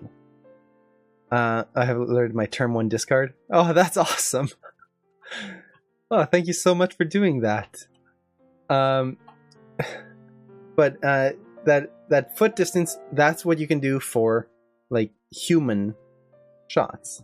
Now, for something like this, I could look at my bird reference, but the feet are going to be different. Again, kind of going back to what we talked about early in the stream, birds and dinosaurs have different bone structures. So they're going to take steps differently. I can't look at actual reference to figure this out. So what I need to do is kind of fall back on my kind of knowledge of animals and bone structure and figure out how far that step would be in order to accommodate that weight. Now, I'm not going to get it exact right away. I'm going to be going back into this. One thing I want to make very clear with animation is it's a back and forth process. It's not, I'm going to move this foot right here. I'm done. It's perfect. It's not going to move again. I know exactly what I'm doing. I don't know what I'm doing right now. I'm exploring. That's the whole point of this exercise here, is I've never animated something like this, so I don't have that all that knowledge I need yet. It's kind of the fun part of animating things like this. So I'm going to go, as I'm animating this, I'm looking at the distance between his feet, trying to figure out if that's too far or too shallow. I'm also comparing how that foot lines up to his body up above. Now his body is going to move, so I actually should do that first. One thing that can be very helpful when you're figuring out stride lengths, some people, with humans it's a little easier, you start with the feet, it kind of determines things. With creatures, another way you can do it, I'm just going to get this foot flatter on the ground here. Another thing you can do is move the body in relationship to their supporting foot. So the supporting foot is the back foot in this case. This is the foot that's going to be supporting the weight. And I need to make sure I select the IK head as well. And I'm just going to move the body forward enough that he's still somewhat balanced on this foot and getting ready to contact with this one. So I'm just going to raise this up just to kind of make it clear that this is the contacting foot there. And I want to get that nice contact and shape in the leg there. Now he's got a long tail, so that's going to help keep him balanced here. I think I can move him a little bit further forward. Something like that. And I'm looking at the bird reference just kind of for some bone lengths. It's not going to be exact, but It just gives me a guide to make sure I'm not pushing it to horrible dimensions. Now, one thing to keep in mind, and this is again where dinosaurs are going to differ from birds. And something I should do is save my scene. I haven't saved yet in my stream. Don't do that. Save often. I have a bad habit of not saving enough. Don't do what I do with that. Save. It's gonna help. So I saved my scene. Now I'm gonna continue. So, the difference between dinosaurs and birds, like I talked about before, is the proportions of their legs. So with birds, you have a very short upper leg, from the hip here to the knee is very short. Then you have a very long lower leg, and then a very long foot, and then the toes here. And the actual upper leg here is hidden within the body. So you'll have a body like this. This is why with birds, the knees look backwards, because we see that point right there. With dinosaurs, they're different. You've got the hip, then the long upper leg, lower leg, foot, toes, like so. And the body, as we can see here, is like so. Lost about 4 hours. Not saving is the worst. It's it's terrible. I do that way more than I should. I've gotten better at it. The worst one I ever did, I think, was it was when I was starting an animation mentor. I had animated a shot for 2 days, and I just left my computer on for those 2 days. And after 2 days, I realized I hadn't saved. That was, as soon as I realized that, and I don't know if everyone else has this as well, the moment when you're working and you're totally relaxed, and suddenly the thought goes, when did I last save? And then suddenly it's, I haven't saved for however long. And in that case, I haven't saved for 2 days. And suddenly it feels like Maya could crash at any time. You are so perfectly serene and relaxed and having fun animating, and then suddenly everything is like the action movie music starts playing, and you're trying to move your mouse carefully and not touch anything because it's like a bomb's gonna blow up and your computer's just gonna explode. All of a sudden, everything you do feels like it's just gonna break Maya. And then you hit save, and then, okay, I'm back to normal. All the stress goes away. But save often. And actually, since we're on how do you not save, I hit Control S so much that my incremental saves are pointless. That's what I do now. When I started, I was terrible, and the way I trained myself to save, if anyone else kind of has that problem of just it's not second nature to hit Control S all the time, the way you can train yourself is go to Windows Windows Settings, Preferences.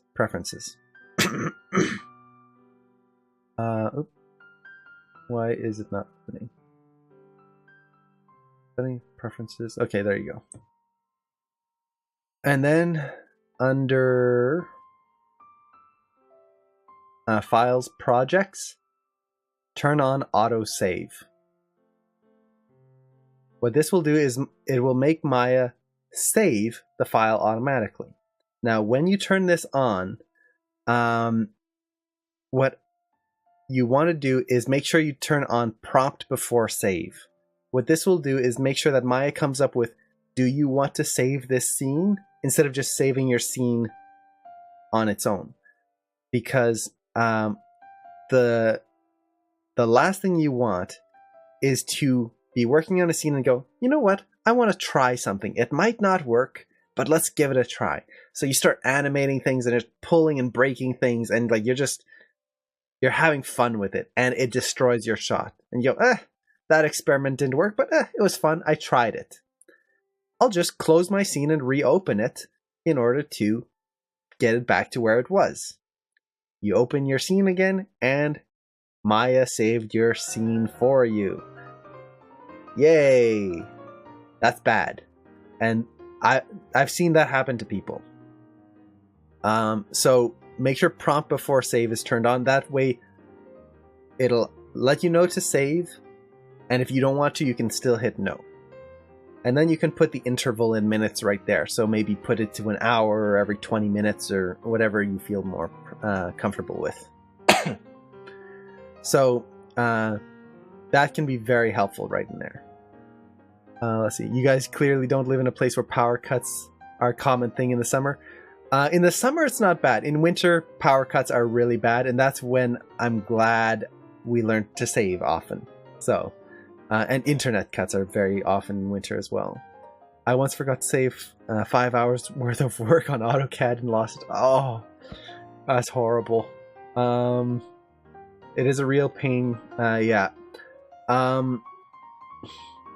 One thing is, if Maya ever crashes on you and you haven't saved, that there are locations you can restore the file from potentially. Just look up recovering crashed Maya file. It'll tell you where that is based on your system. It's not always a surefire way, but it has saved me a few times in the past where Maya just crashed and my file was gone, or all the work I did was gone. And usually it happens just when I'm about to save. It's the most frustrating part of it. Let's see. Every time I try out crazy stuff for AM, I just check in my file and don't check it out. Yeah, that's a great way to do it as well. If you're using AMP, use that as a safety net. And this applies to any pipeline tool. That's why pipelines are so important, because it allows you to have that safety net and avoid losing work based on accidentally saving or corrupting or anything like that. So, excuse me, sorry. So let's keep animating here. So I've got the hips kind of in place. Now, as I'm moving the hips, I don't just move the hips forward. Hips are the core of a character. So when I'm pushing these hips forward, I also need to think of not just the translate Z, the forward motion, the translate Y, the up and down, which I've already talked about and I've thought about. So, up and down. I need to think of the left and right. If this is his supporting leg back here, that means his weight is going to go over that leg. It's physics. If that's what he's supporting his weight on, his body's going to shift over that. Now, the exact amount, I'm not quite sure yet. I'm just kind of moving things to where I feel comfortable. And now he's got a little swagger to his walk already. As he's walking, I need to take into account rotation, especially rotate Y. If this his left leg is reaching forward, the left side of his hips need to go out forward as well. Now, I don't have to go that far, but maybe something like that. And you can see how automatically that's really helping to sell the walk even more by adding that rotation.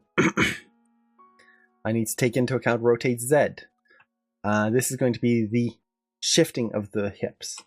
This is the supporting leg, so I'm going to drop the hips down on that one side so that it feels like the supporting leg is pushing up into the hip. That adds more weight. Now already, because of this, one thing I'm noticing is look at those arms.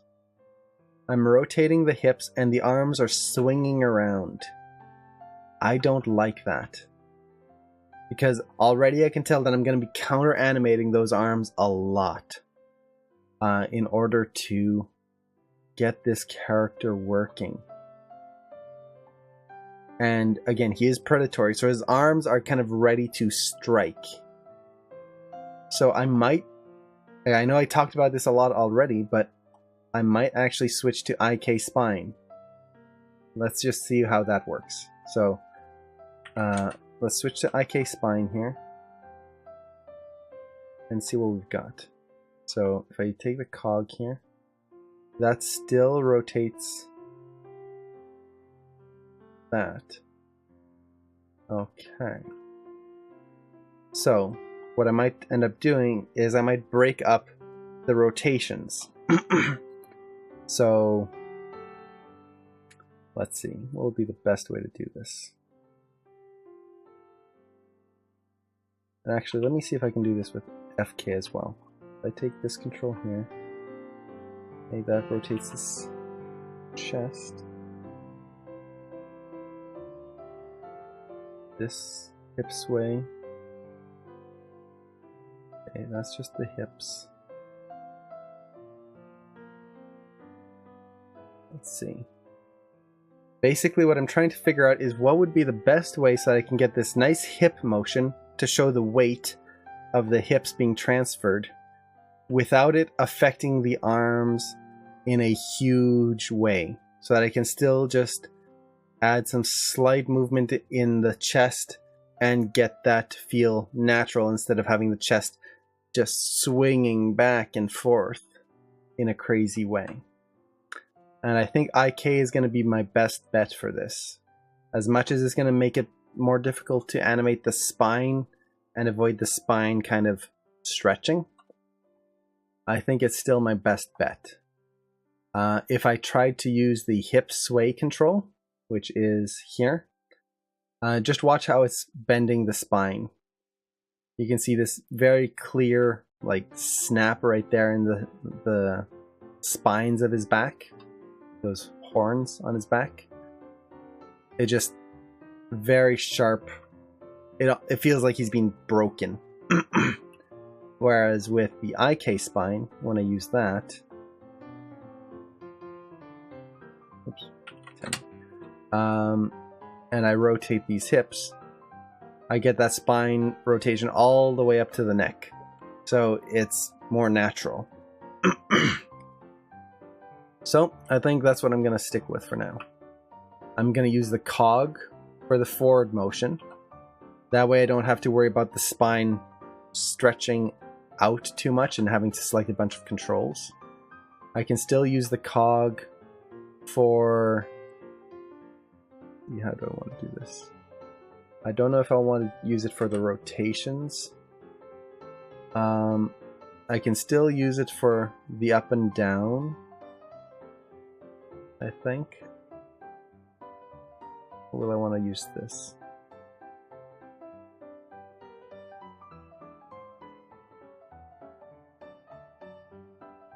I haven't heard this song in a long time. Let's see. Okay. I might just use the cog for the forward motion then. So let's 0.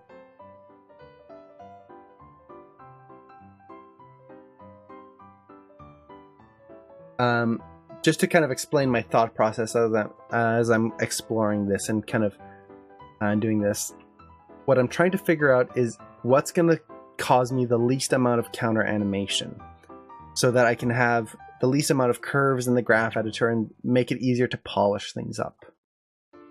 So right now what's kind of going through my head is if I use the translate Z forward motion here on the cog, that's good because I don't have to worry about the spine compressing in and out, making an accordion dinosaur. Well, you can see like what's happening with his head right now. I don't want that happening to the spine as well.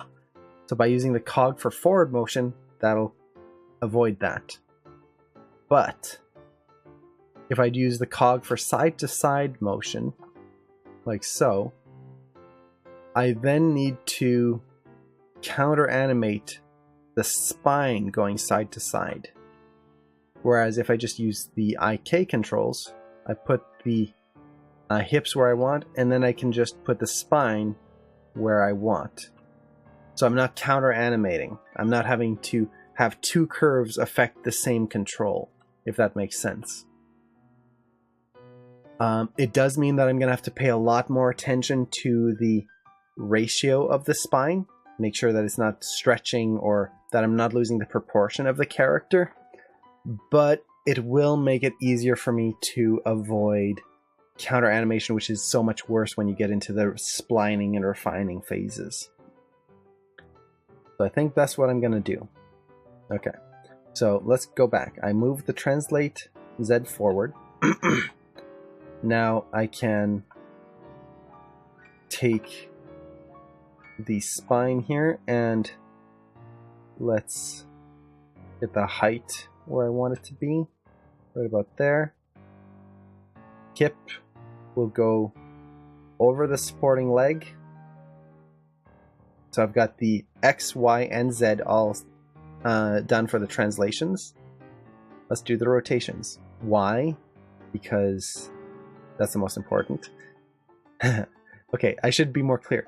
The Y-axis first, because that's probably one of the most important ones. Without it, you can't have walking. So he needs to be able to push his weight forward like that. Then the Z-axis to show the weight of the character, like so. And that's feeling much better already, where you can see that the chest isn't being affected by that. That feels much nicer. So something like that. Oh, thank you, Ecto. Thank you so much for following. It's really much appreciated. That's awesome. It always surprises me that anyone would follow this. I don't know why. It just I really appreciate it. It's so awesome to me that people like this enough that they would follow it. It means so much. Steamboat Willie. Steamboat Willie holds a special place in my heart. I used to watch it at my grandmother's a lot.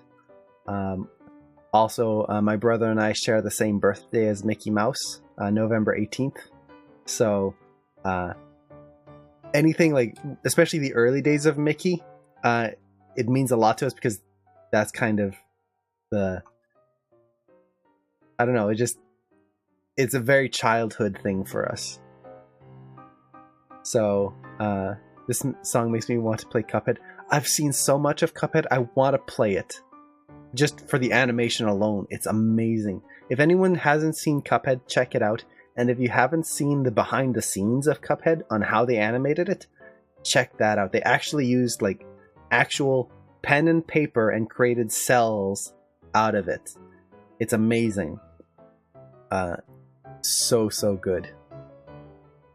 So, going back to my dinosaur here, what I'm doing is I'm using this, I'm just looking at the top of the character, and I'm pushing the chest over to the side to get a nice curve in the chest. And then I'm going to rotate it and just try to get this nice curve on the dinosaur. And I'm using the head, which is still, the head kind of just stays on its default position, to kind of get that spine to flow into the head like so.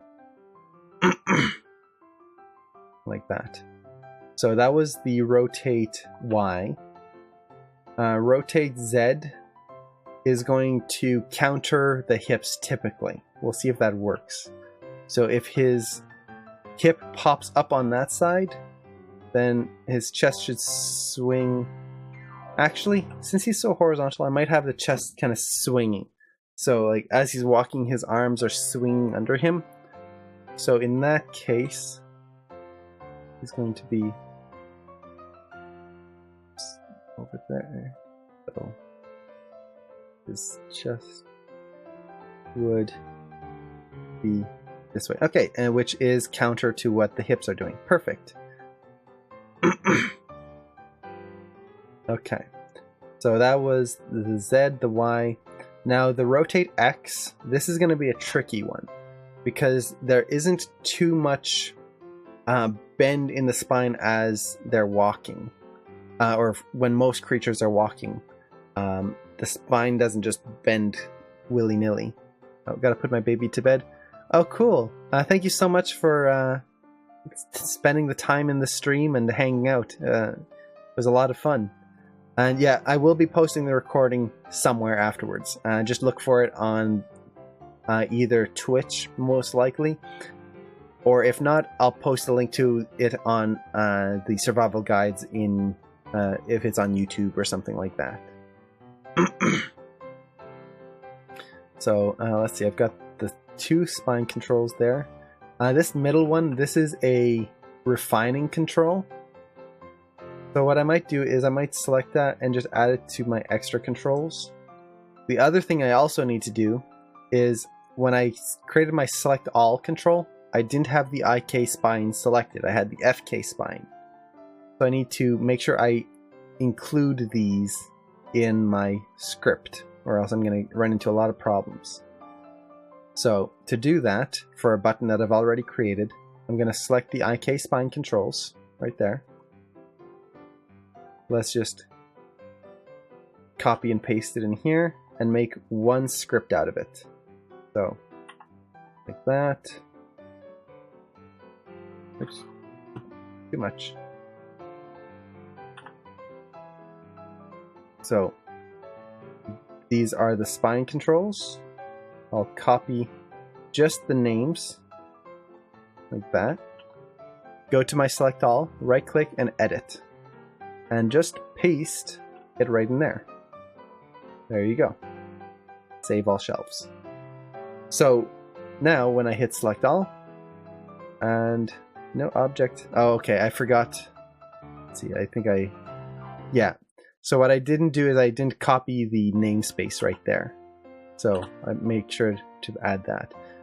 For anyone who doesn't know, the namespace is a special thing that gets added to the name of any referenced file in order to make sure that it doesn't duplicate with another file. So, for example, the namespace for this, if I select the head, the actual control itself is the IK spline 2 control.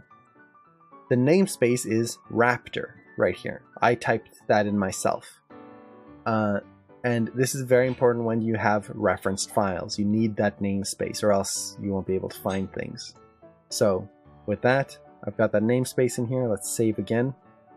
And now the selection works. So if ever you get an error like that, that's the solution. Yeah, just make sure your namespaces are set correctly. So I've got the main body going here. I like that curve that's going through already. The feet haven't been touched yet, really. I'm just getting the stride length in there. One thing I need to do is bring the feet in more. Just a little bit more, like so. Creatures tend to walk more single file with their legs, especially predators.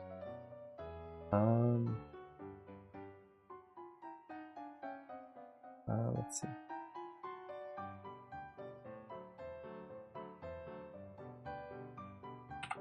Okay, something like that. Oh, thank you, Jenny G, for following. That's really, that's very, very much appreciated. Thank you.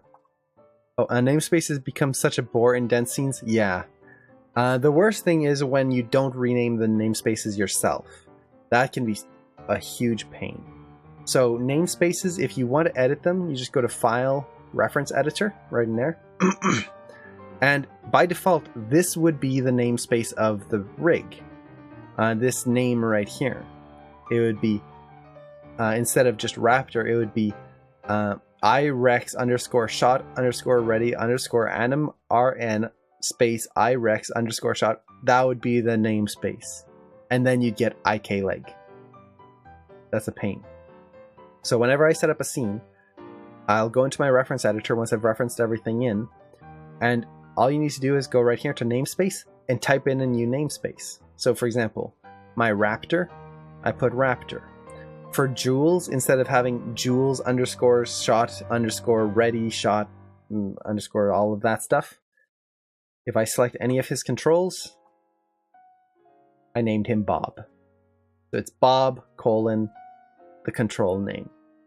So if you have multiple characters in your scene, give them a name and put their namespaces as that character. So that way when you select a character, it'll be Bob and Steve and Ellen and Julie and all of those characters. So you easily know, oh, I selected a control. Oh, it's Bob's control. I wanted to select Steve's. I'll make sure I select it instead of, oh, I selected Jules underscore anim ready something something 2 instead of shot ready underscore 5 something. It makes it so much easier. Just don't try to change them too often. So like I name them once and then I leave it. If you change namespaces too often, it can kind of get weird with how Maya renames the namespaces. But in this case, for anyone who saw, I had the big Rex, the Raptor, and then the Compy dinosaurs that are all the same rig. You can see here, I've got one that's called Rex, one that's Compy, and then one that's Raptor.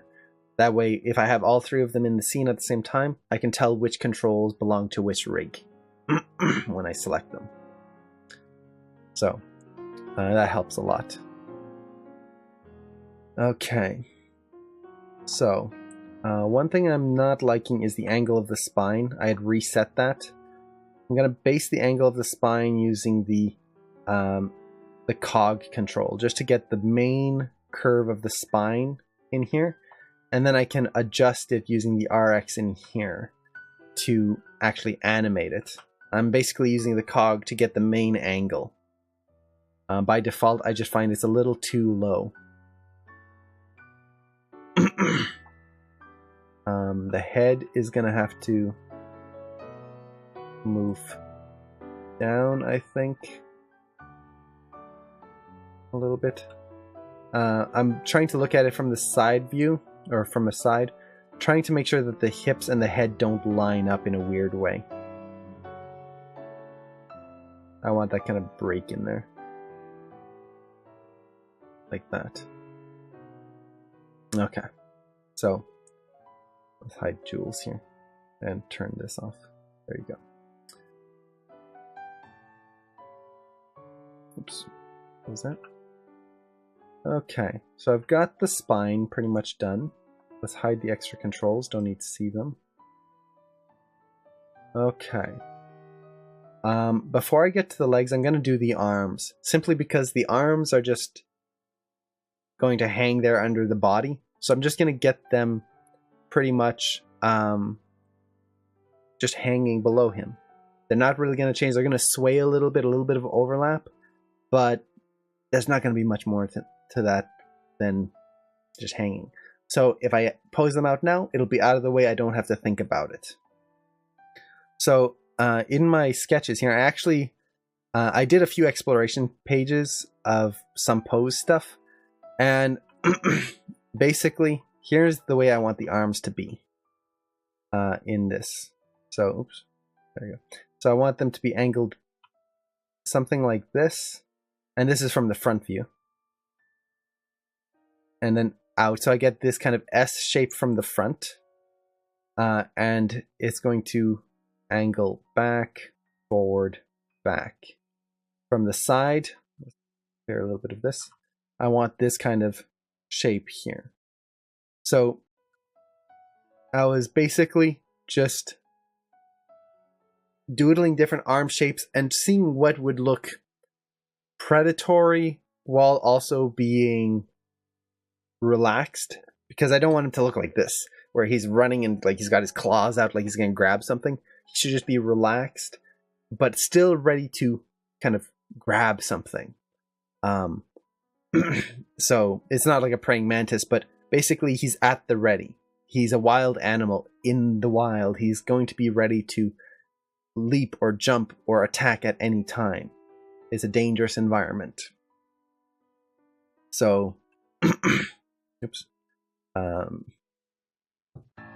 Let me get my open here. And, excuse me.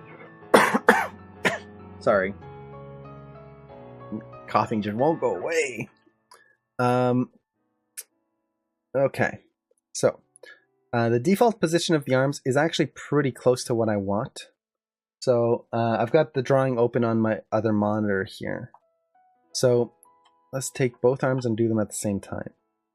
I'm going to bring the elbows out just a little bit more. Kind of get that more, I guess, imposing look. Kind of like he's making himself a little bit bigger. I don't want him to have his arms way out here and like a chicken. But just a little bit. Then bring the hands in. So already you can see that kind of angle shape that I was going for there. That. And make sure, okay, yeah.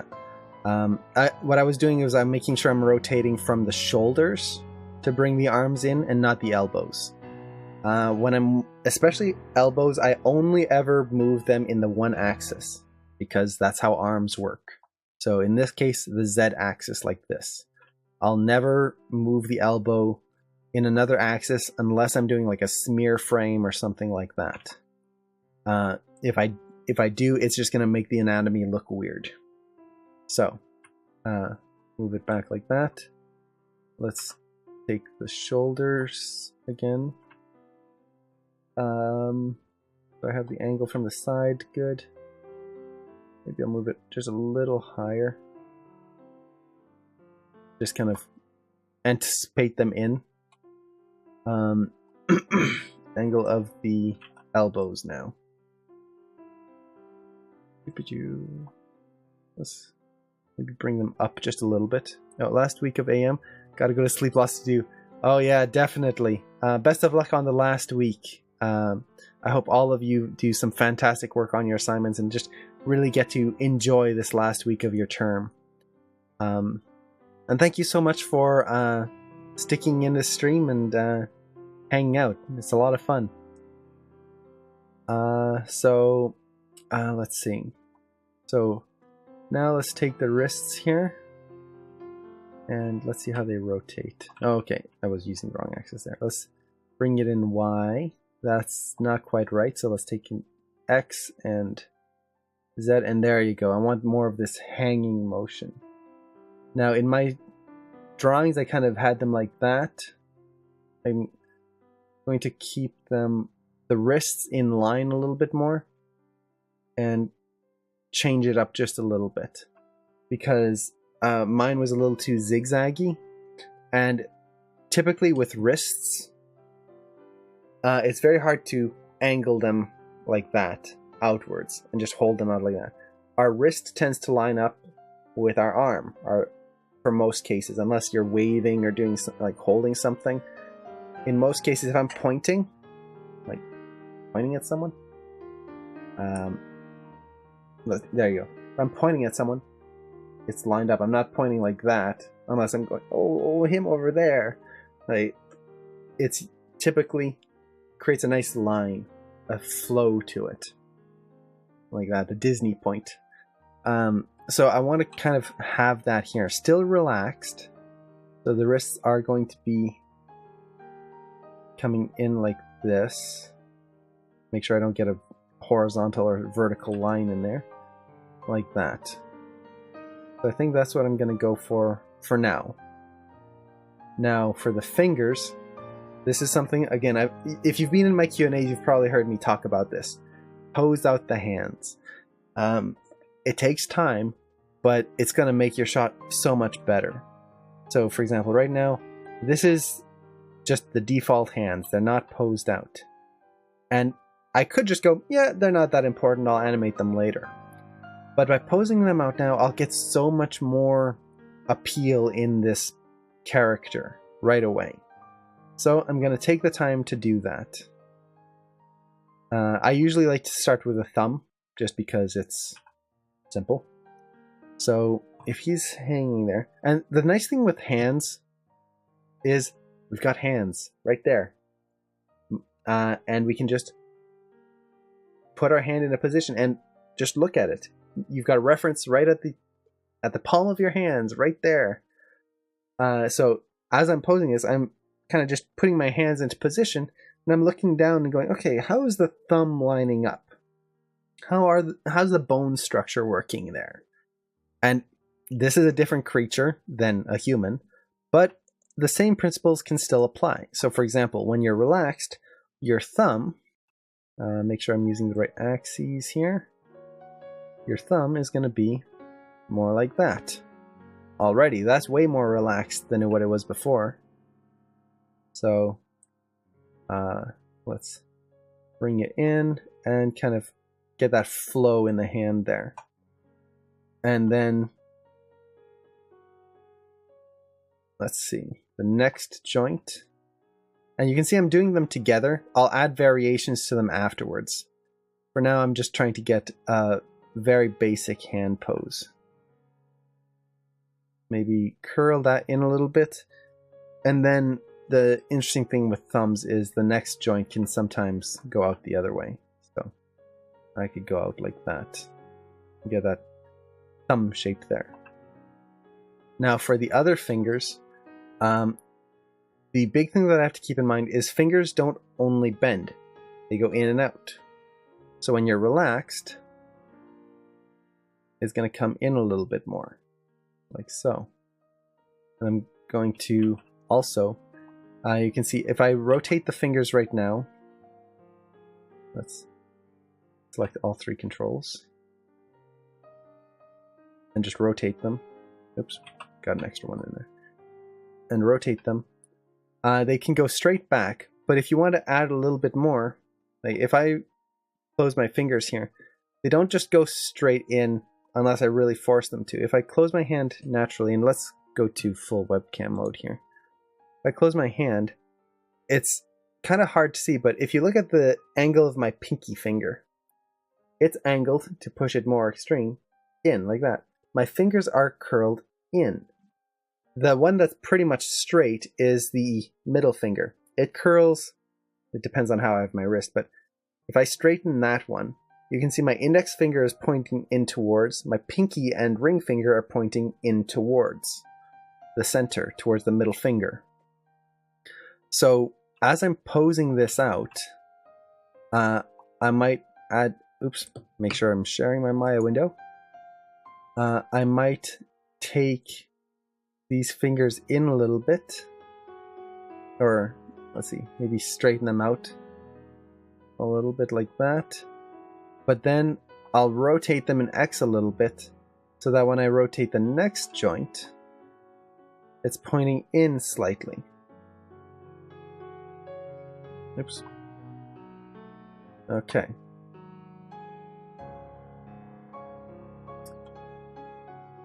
Let's take the middle finger now.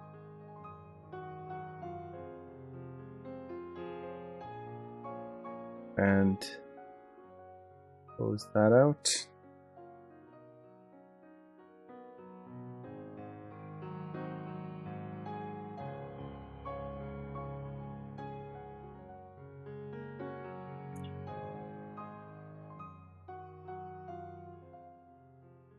Let's see, something like that.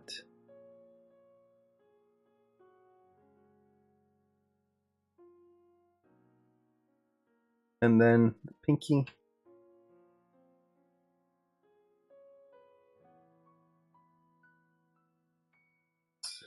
Or that. Rotate it in slightly.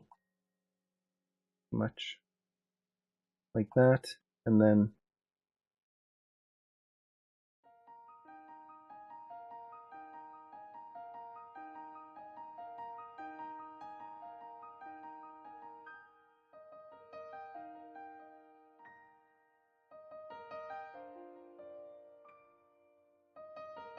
I love this song, mostly because I don't know if anyone has seen Bobby Pontius. I believe that was he's one of the people who animated this scene. He put his breakdown of his reference to how he animated the scene where Anna knocks on the door and starts the song, like, "You want to build a snowman." And the fun part about that is, yeah, that progress shot is so good. Bobby Pontius was my brother's, he helped my brother in the cartoony classes a lot. And he's a really awesome guy. So when my brother and I were still going through AM, he was one of our mentors. And he's just a really awesome guy. And like, the funny thing is when you're watching that progress shot, he's a buff guy. He's muscles everywhere. And then he's doing this shot for a little girl that's supposed to be knocking on the door. And it's just awesome. He does such a good job. And he's such an awesome person. So whenever I hear that song, I think of that progress reel of his, and it's just so good. Let's see.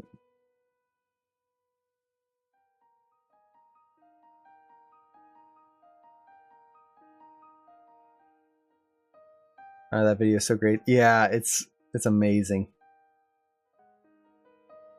I'm gonna bring the pinkies in a little bit more. So there you go. It's not the final hand poses. Again, they're twinning right now. They're exactly the same. But look at that in comparison to, like, if you imagine just the default hand shape. Oh, the links still don't work. Dang it. Yeah, I have to figure that out. I might have to restart the stream to get that working.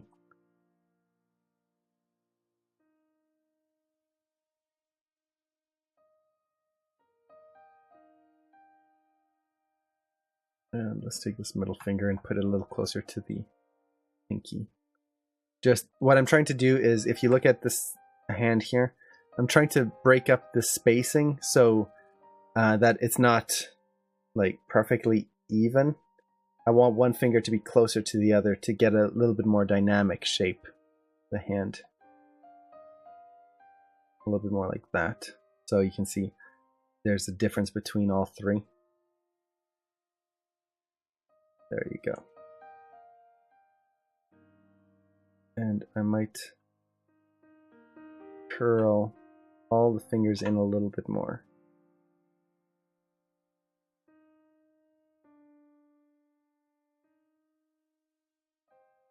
So.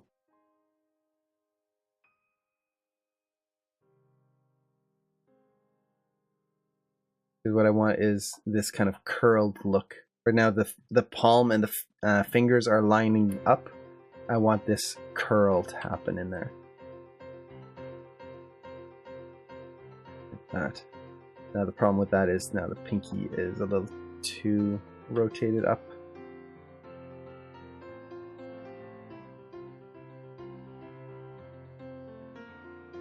Let's see.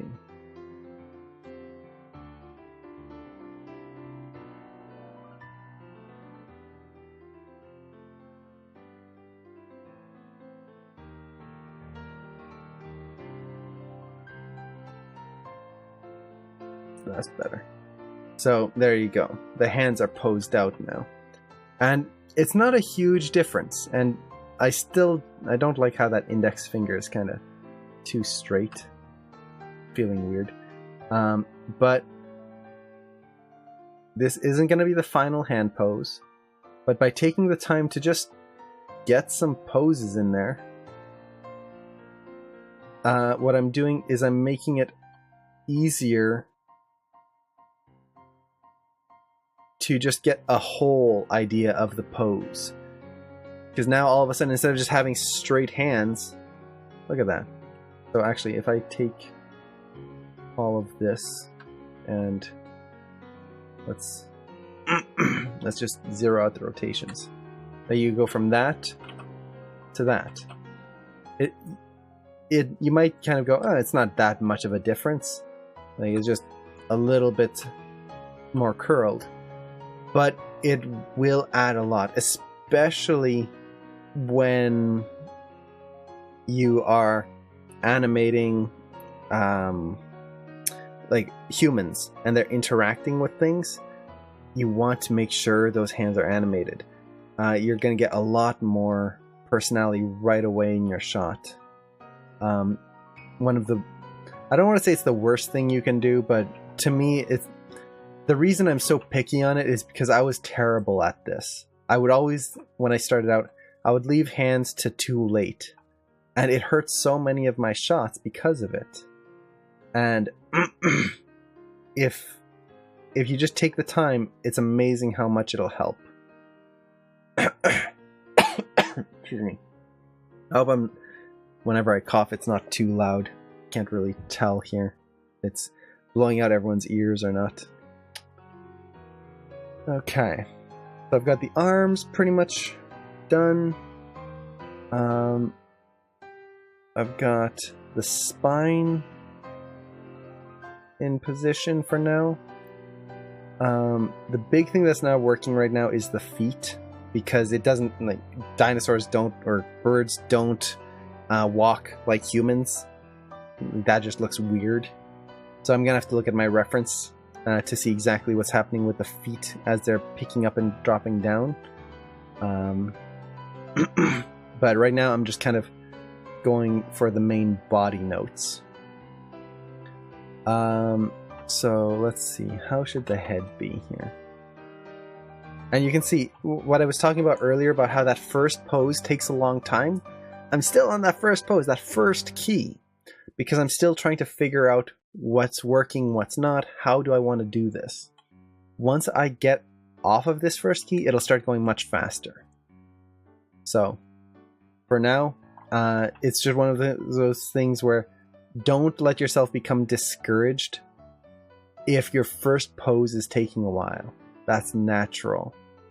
You can't expect to just get that in snap done right away.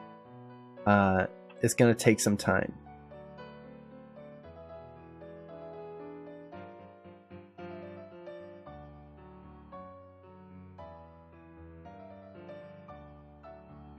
There you go. Now the head I typically leave for last, just because I want to get the body motion first, then I'll create the overlap on the head afterwards.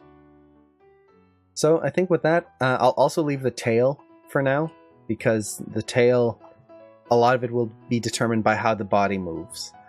So I'll just leave that. It's like when you're animating ponytails or hair, anything that's going to overlap the main action, it can be helpful to kind of leave it off until you have the main poses built in, and it'll make it easier to add in afterwards.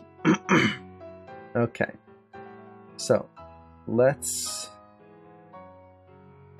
look at some reference here. Now the reference that I'm looking at, let me find the frame here.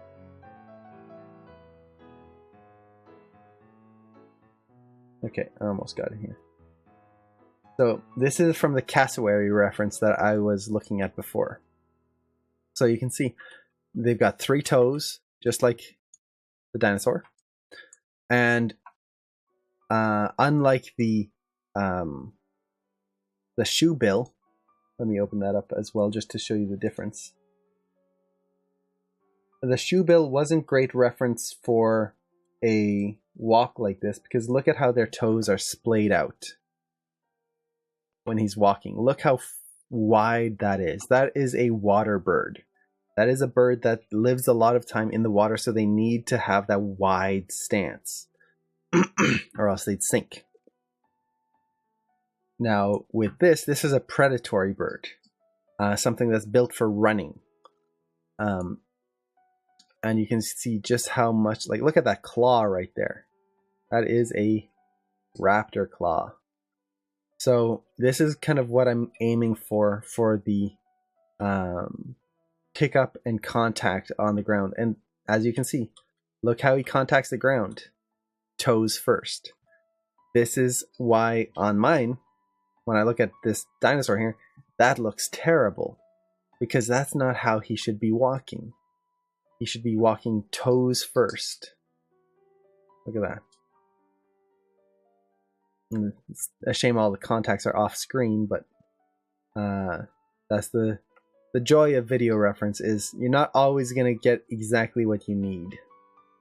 So I'm just going to have to deal with looking at it from behind here. So I'm doing the contact frame right now. So this is going to be when the toes first touch the ground, probably, I would say there. So it's not the clearest frame, but it's what we've got. So the foot's going to have to be angled down like so.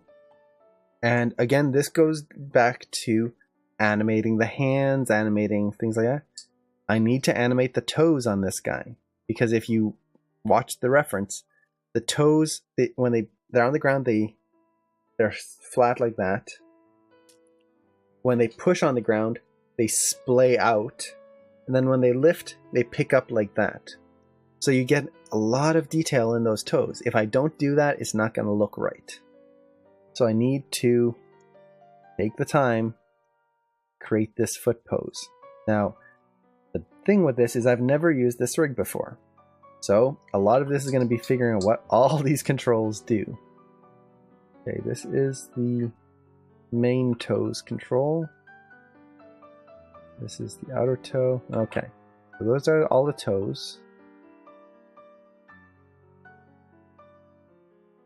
And then these are roll attributes.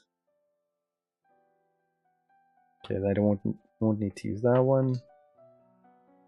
And I won't need to use that one. Okay, so whenever you see a rig and you're not sure what things do, just select the controls and play around with them. That's going to help you determine what they do, and that's normal. When you're animating a shot, no one expects you to know what every control does right off the bat. It's an exploration process when you're animating. So that's what I'm going to do here. I'm just going to explore and kind of see what I can create. So let's look at my reference, see if I can get a better view of how those toes are. Okay. One thing I'm noticing is the outer toe is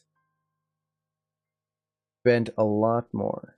I'm going to raise this foot up so I'm not cutting through the ground. Okay. So this outer toe is the one that gets kind of really splayed out.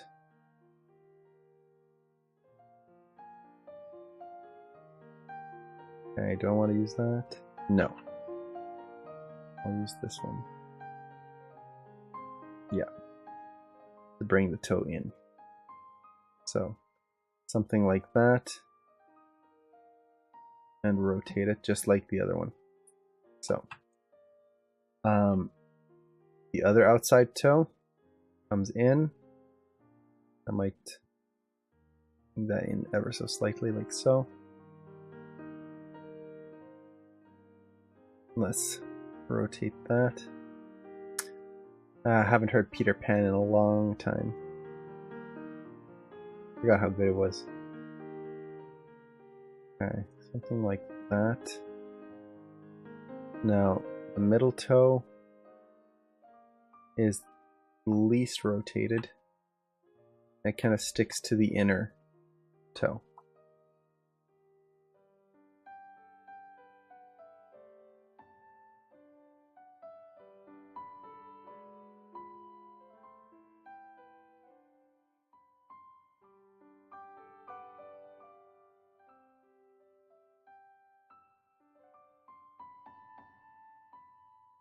Another thing to keep in mind is always push your poses more than you think they need to be. More often than not, you can always push something way more than you anticipate. So what I'm trying to do is I'm trying to create this nice line in the foot. I want it to kind of flow down there. Okay, so that's the base pose when it's in the air. When it's contacting foot.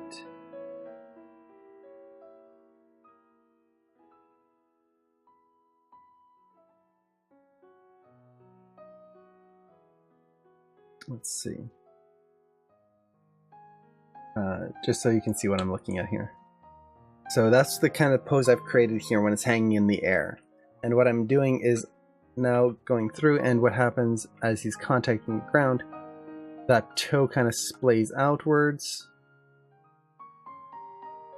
You can see this flap of skin here. It's already pretty flat there, which we're getting here.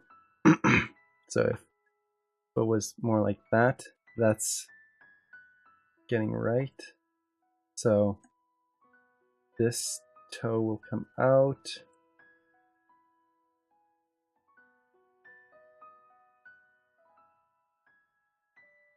Get this curve in there.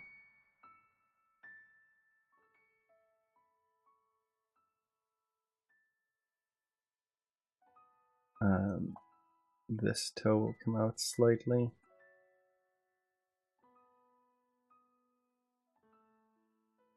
Go out like that.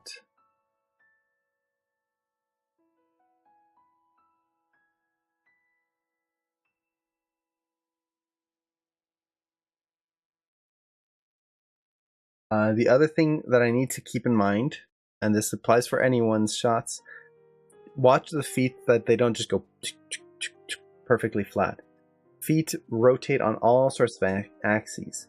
So for example, with humans, we tend to contact on the outside edge of our heel, roll in, and then push off of our big toe. So we get this very noticeable roll in the foot.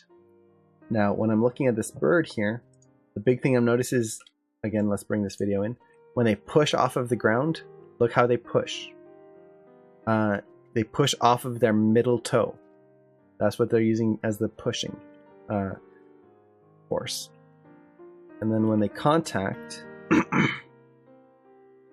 comes in, and it's the outer edge of the two toes that are contacting first, ever so slightly. So I'm just going to try and rotate that like so. And let's get that contact right in there. So the toes are going to be like that. I don't want him to feel like he's running, so let's bring that foot back. And I need... Okay, roll isn't going to be what I need here. Roll angle? Nope. Swivel? No. Go? No. What I'm trying to do is adjust his that bone right there. I need to raise it up and down a little bit. I might be able to do that with this control here. There you go. So get it something like that and bring the hip out. Now, if you look at my planning here, this is the shape of the leg that I'm kind of going for. Knee goes out, then comes in, and then out again. So let's see. Knee goes out. This part comes in. And then toes go back out. So I'm just kind of pushing that shape a little bit more. Keep in mind, those legs have to go around the stomach so that he's not kicking himself in the stomach all the time.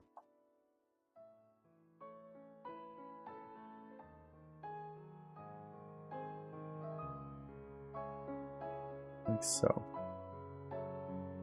And then back foot.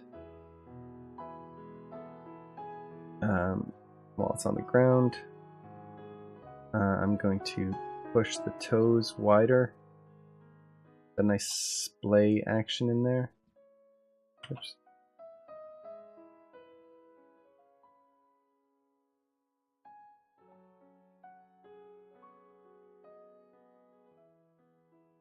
And let's push the stride length. So I'm going to select the IK foot, the cog, and the head, and just slip them forward so I can push this stride length a little bit more. Okay. Now what I need to do is adjust this back leg so that this bone is further forward. And this is where I'm not sure which control I need. Is there anything in here? No. But could I just... that? So. Yeah, I think that's what I'm gonna have to do.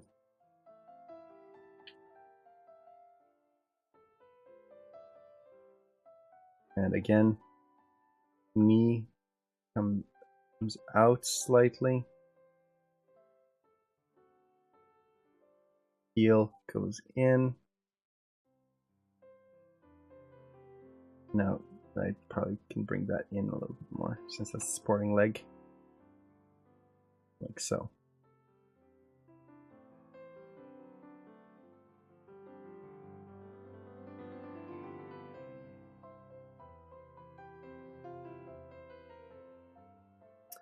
Okay, one thing I'm finding is I've got too much rotation here. So let's bring this back.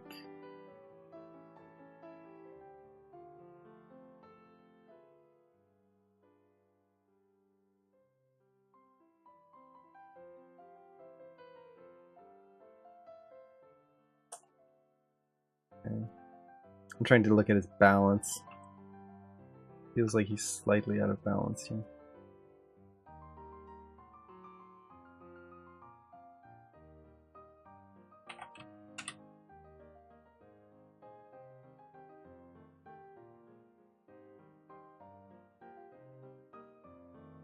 Okay. Let's vary up the arms just a tad. One thing I have to make sure I don't forget is the scapula control, or this control right here, the clavicle. So his arms are hanging down. I'm going to have those hang down slightly as well. And then bring them back ever so slightly. Like so. Now this means I'm going to have to adjust this just to keep them separate a little bit. Like that. Okay, that's looking better already. That foot pose feels much nicer compared to the contact with the heel. One thing I'm not liking is how his knee is reaching his elbow.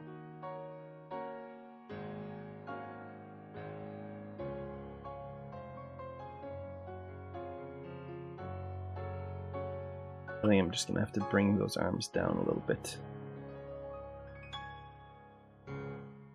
More like that. Keep some negative space in there.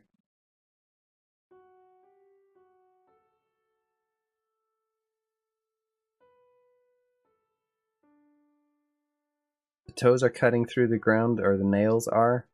I'm not too worried about that right now. That's going to be a polishing thing I work on later. But looking at the bone structure and the balance, I need to work on the tail. The tail is going to affect a lot of this because the tail is going to kind of come back around like that to create that nice shape through the spine. Or I could even bring it in like that, get that nice S shape in the spine. But again, I'm not worried about that too much right now. I want to get the rest of the body in place.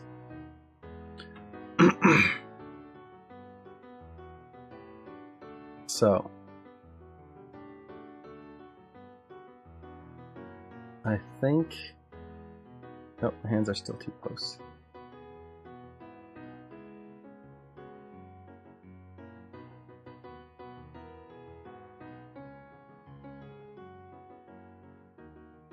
There you go. Okay.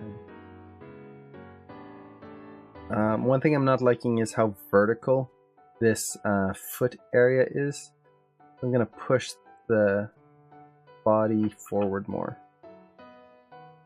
Try to get that stride length a little longer so that I get that feeling of constant motion. Even in a pose here, I want it to feel like he's moving forward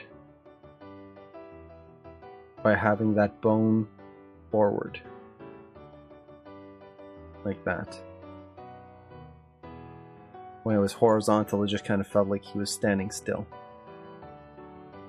And hit save. Now I've still got the head and the tail to work on. Those are going to add a lot, but for now, I'm more worried about how the body is going to be moving. Okay. So, let's see. Still got 14 people in here. Awesome. So I'm actually thinking of taking a little bit of a break. If people are interested, I could come back in, let's say, an hour or so, and just keep on going on this and start posing things out. Like at this point, I've pretty much done the first pose. Now we're actually getting the fun part of animating the next poses in here. But if people are still interested, I can definitely do that. I just need to go grab something to eat, take a little bit of a break, stand up, walk around. I've been here for 3 hours, so this is something all of you should be doing: is get up, walk around, don't sit down for too long. But yeah, let's see. If anyone's still interested, I can definitely come back. If everyone's pretty much ready to call it a night, we can just end the stream here, and I might just pick up on another stream at another time. But let's see. I should actually check my schedule. Let's see.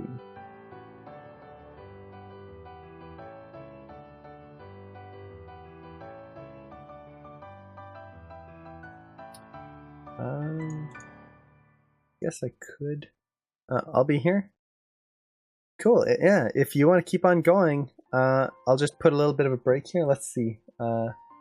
Make sure everyone's got music while I'm gone. So, where is that? Okay, it's there.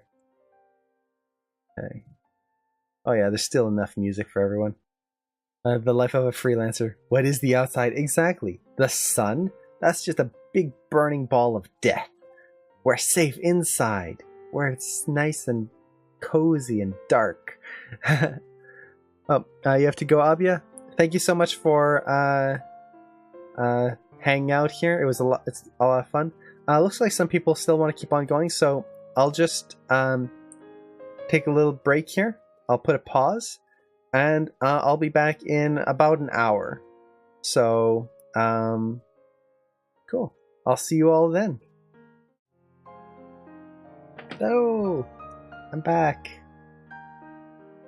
Let's see. We've still got a few people left. Yay! I'm surprised there's still people left, especially after an hour break. That's awesome.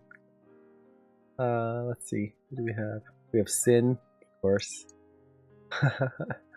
Lewis, awesome. Yeko, Summer, Foxboy, and a very nice British guy. That's an awesome username. That's awesome. Excuse me. A very nice British guy username caught me by surprise. Hey Lewis, how's it going? So I'm back. I'm not sure how long I'll keep streaming. But we'll probably go for a little bit at least. I'd like to try and get at least another pose in for the shot. But who is that? I don't know who that is. But whoever they are, they have excellent taste in usernames. But let me just jump right in here. Excuse me. Sorry. Let's see. Let me grab some water here.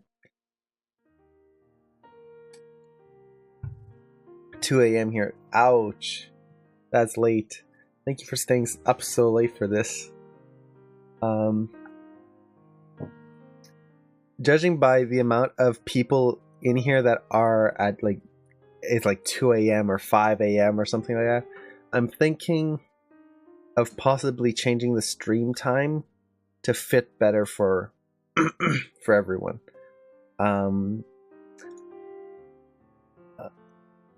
The problem is it's like the deadline to the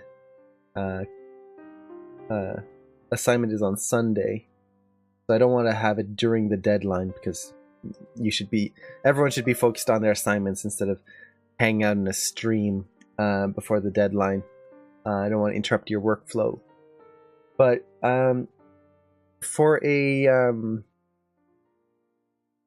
Tuesday or a Thursday stream, would you prefer a different time, an earlier time? So, for example, if I did a Tuesday stream, would 10 a.m. PST work for everyone here?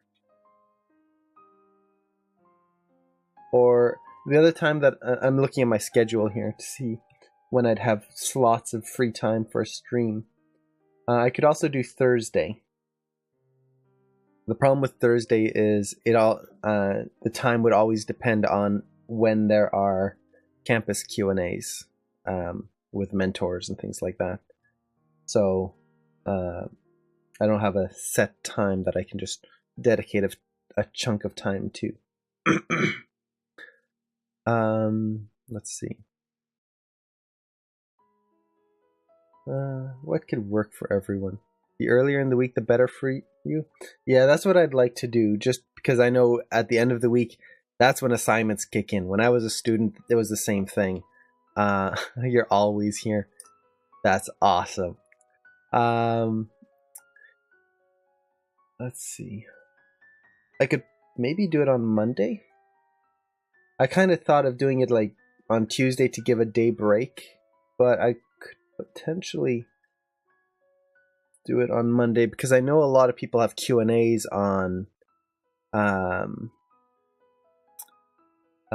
Q&As on Tuesday, Wednesday. So Monday might be more available for a lot of people. Yeah, the chat is so delayed. It's a little annoying at times. I wish I had a way of making it so that the chat was more live. Because you can see on my screen there, like the chat.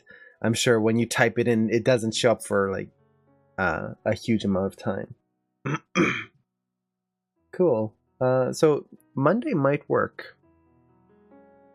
Mostly the big thing I do Monday early is my brother and I would get the survival guide ready for release, but we can always prep it on Sunday night and then start a stream Monday at 10 a.m.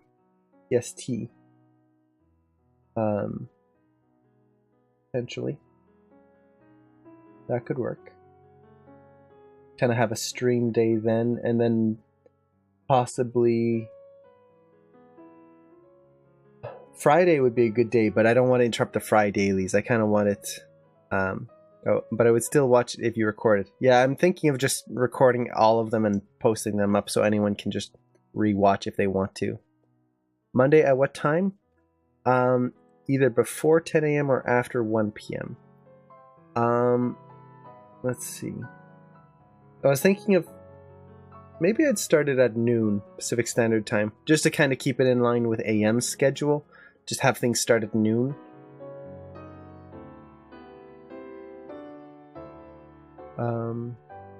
But yeah, maybe I'll make a survey or something, post it in the survival guide, just to see what times work best for people. And that way we can create a stream that best hits everyone's time slot without having to stay awake till the wee hours of the morning or have to like miss work or something like that. But I can definitely do that.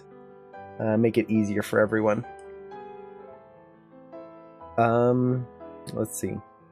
So, for our animation here, let me just save. I saved before I left, but I always whenever I come back to my computer, I always save again, just to be sure. So, let's see how our Raptor is kind of looking here. Are you planning on still doing the Friday dailies next term? I'm not doing next term, but I'm still joining. I'm thinking of it, yeah. It seems to be pretty popular, so I think I'll keep going with it. Probably at the same format that I'm doing this term, just the 2 slots. I might end up having to cut down my critiquing time, because like last week we ended up having like a three and a 2.5 hour Q&As each, and like Friday is also the day where I have to do a lot of work. So 2 hours is basically my time slot that I really have available. If I go longer than that, it really starts affecting my other work. So I might have to just shorten the critiques for next term. As much I don't like doing that because I want to kind of give um,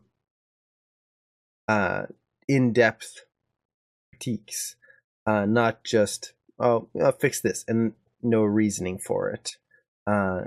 Especially if you have questions and stuff. It was amazing last week. I'm glad it was amazing. I was worried I was rambling too much, especially when it reached the 3 hour mark. It's like, oh boy, I should maybe keep it a little bit more concise. Seems fair. We don't want you to have problems with your stuff. Oh, it's not so much problems. It's just I have to end up staying awake a lot later, and then it just. I'm sure all of you know that kind of snowball effect that lack of sleep has. But yeah, oh, you're coming back? Nice. I was going to ask about that. I'm glad you're coming back. It would be horrible if you just left. AM wouldn't be the same anymore. So coming back in the spring term, nice. I'm traveling during 3 weeks. Oh, nice. I hope you have a great trip. Next term, I'm actually going to be traveling as well. So this is something I'm going to be. You'll never get rid of me. Yes, that's how it is. That's perfect.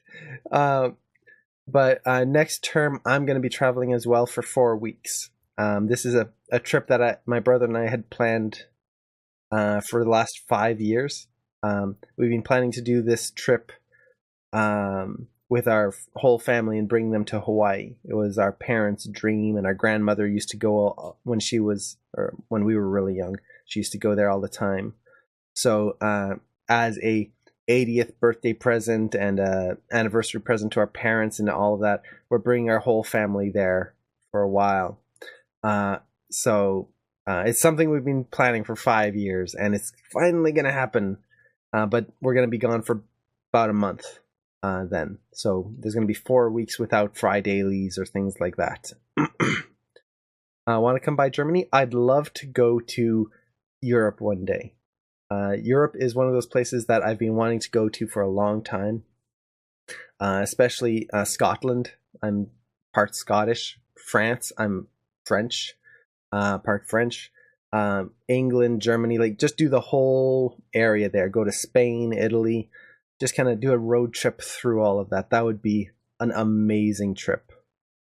All those countries, like this, especially I live in Canada. So if you drive 10 hours in either direction, you're still going to be in Canada for a long time. If you drive 48 hours, you're still going to be just driving in Canada. So for me, it's really cool, the idea of Europe, where you can drive and hit a bunch of different countries, especially if you go near the borders. You can go in and out of all sorts of different countries so quickly and see so much different culture and people. And I just love that idea. And I'd love to do that one day. We should hold our own CTN in Europe. I want to go too. There is, I think it's Annecy. Is it Annecy? I think that's in Europe. It's not the same as CTN. It's a different type of animation festival, but it's pretty cool. You can stay in my place. Oh, that would be awesome. And then, Sin, I think I missed. You're going to be traveling. Oh, LA and Disney World. Yes, that's awesome. So, is it going to be Disney World or Disneyland? That you'll be going to. Because if you're going from LA all the way to Disney World, that's a awesome trip cross country. But if you're going to Disneyland, that's awesome too. Like Disney World and Disneyland are amazing. I've only been to Disneyland for 5 hours. That's all I've ever been to either Disney resorts. Disneyland New Year's, nice. Las Vegas and SFO, wow, that's awesome. Oh, and then 1 week to Disney World, awesome. So you'll get to compare both theme parks. That's amazing. Excuse me. That sounds like an amazing trip. My cousins are going to Disney World and convinced me to join them. Nice. That is fantastic. The way I went to Disneyland was one of my mentors was going to Disney World or Disneyland with his kids, and he was going there a day early because of schedule conflicts. And he had the tickets for the whole week for his family. So he basically went, I've got some extra tickets for one day. You want to come join us or come join me? I know you've never been. So we visited for with for 5 hours. It was just 5 hours before the park closed, and we went there, drove all the way there, drove all the way back to Burbank, just to spend 5 hours at Disneyland with our mentor, and it was amazing. I want to go back so bad. Sucks leaving my current class behind. Oh yeah, that's always a tough part when and it'll happen to everyone at some point. Classes are going to start splitting up because some people take breaks or things happen. But from personal experience, you stick together. Like I went through the program with people who took a few breaks, like 1 or 2 terms even, and we still talked and everything together. It was still amazing. That would be awesome if we just had an animation mentor group, a big collection of people, and we all go to Disneyland, just take over the park and just have fun there. That would be amazing. Even if it was just for a day.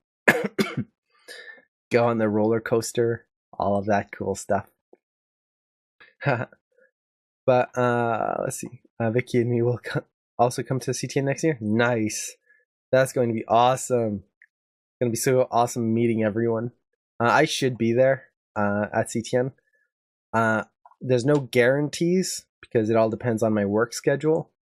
But I always try to go. It's so much fun.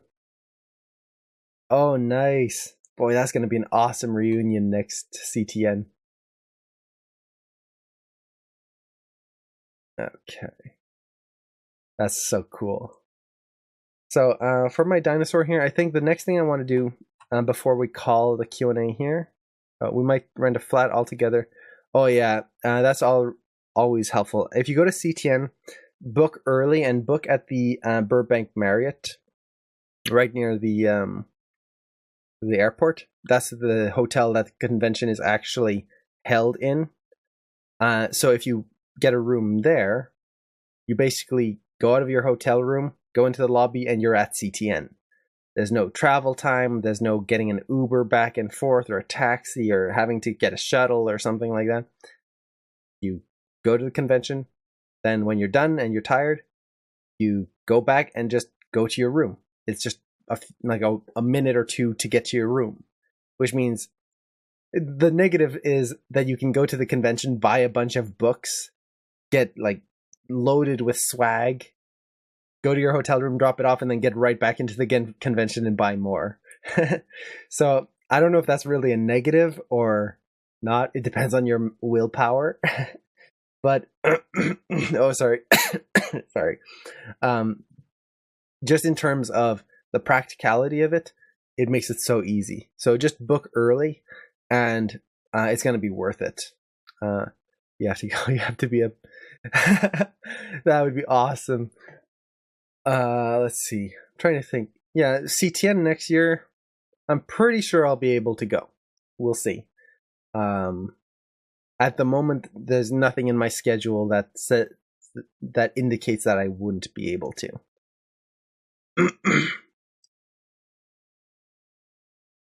Okay. So I think for the dinosaur here, before we call it, I will not hug you. That's awesome. For this dinosaur here, I think what I want to do is try to at least get one more step. So, or one more pose in here. And I'm thinking I might try to go for the next contact pose. Just to kind of... Oh, I don't like the way that toe is looking here.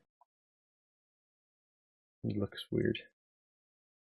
I want to get the next pose in so that I can start framing through and seeing a little bit more animation in here. Right now we've only got one pose, so it's hard to see any weight or movement in this dinosaur.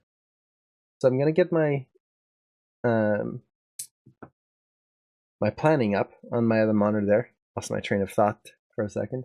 And I've got all my timing up on there. So right now I have my contact on frame 1. That's the first frame here. Let's select all our controls. And my next contact is on frame 16. So I'm just going to go there and set a key. And now I just need to basically mirror this pose over onto the other step. And this is one of those things that, how to put it?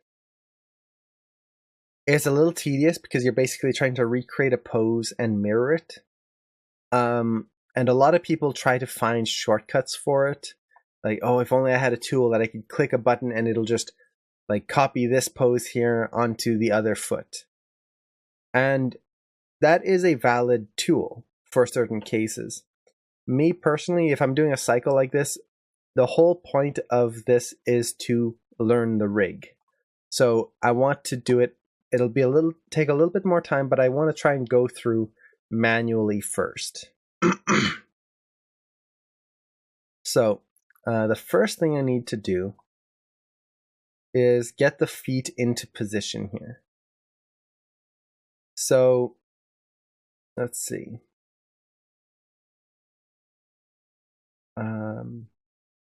This foot's going to come out slightly right there. And then, oops, no, it's going to come out slightly here. Then on this frame,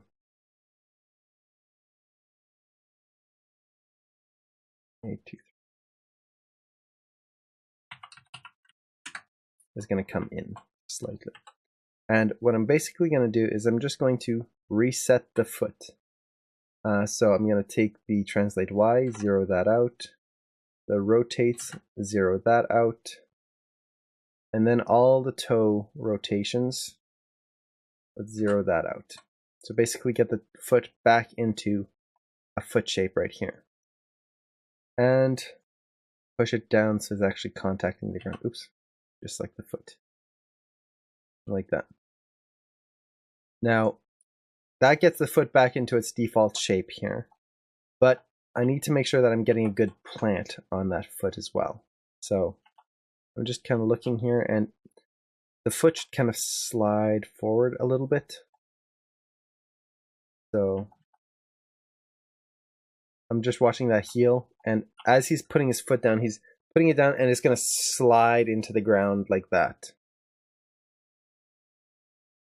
I don't want it to just, the toes touch and then the foot just flats, goes straight down. The feet are flesh. They're squishy. So I'm trying to recreate that feeling in here. Now, from the front here, this is looking good. I'm getting a little bit of side-to-side motion there. I might push that a little bit more later. And maybe I'll just push it a little bit already. Just kind of push that angle change. That way I can get a stronger contact, or the feeling that the foot is being affected by the ground and not just going straight down. Okay. So, the next thing I need to do is I want to move. Let's see, how am I going to do this? I need to switch this foot so that it's leading, and then I need to move the cog forward. Now, there's a lot of different ways you can do this. If you're trying to work for a cycle so that you get a nice clean movement, there's a few ways you can do this. Now, since I'm going from one contact to the next, basically I can just use the translate Z attribute to figure out how far the next foot should be as well as where the cog should be. So what I mean by this is this foot right here has a translate Z value of 0, This one has a value of 298.537. So if on this frame, this foot now flattens out, all I need to do is take its value, which is 311, and add the previous number, 298, to this one. So if I just use a calculator to show it visually, so we had, let me put that on the other screen here. So we had 298.537, and then plus 311. And this is, I should mention, this is something I don't do all the time. Usually I don't care about mathematical values. This is just kind of showing something you can do as a quick workaround to get distances. So the value I had was 610.352. So I take that, 610.352. There's the position for the next step, right there. Now the leg's not going to quite reach yet, but if I take the hips now, the hips are at a value of 91.727 compared to this foot, which is at 0. So I do the same thing. I take this foot, a value of 298.537, and I add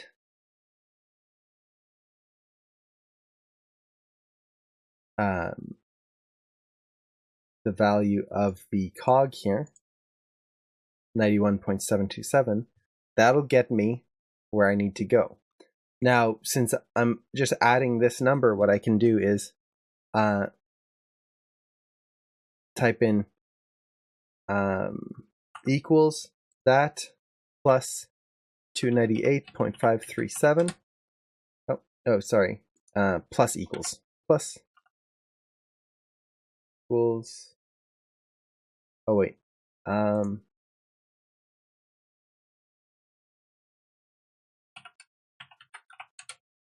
How was again? For some reason, I'm forgetting how I. Yeah. Plus equals 298.537. There you go. So that moved his body forward. Now I did that on the wrong frame. Do it on the right frame. And I need to move the head the same amount as well. So again, plus equals 298.537. And there you go. Now I've got that working pretty much exactly how I need to have it in terms of the forward translation. Now, when you're dealing with mathematical numbers like this and just kind of using math to move a character forward or move them around, try to limit it as much as possible, or else you're just going to get a very mechanical animation. So in this case, I'm done with the calculator. I just use this to get my base position. From here on out, I'm going to start posing things out more just through Maya here. So we've got the feet. Let's work our way through the spine first. So first of all, the hips. Since it's taking a next step, I need to reverse certain things.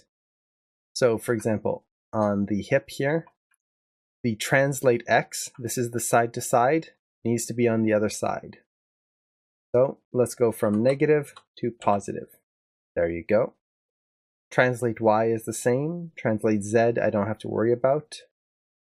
Rotate X. This is going to be the up and down. Don't have to worry about. Rotate Y and rotate Z, I need to reverse. So I'm just going to reverse the numbers there, and there you go.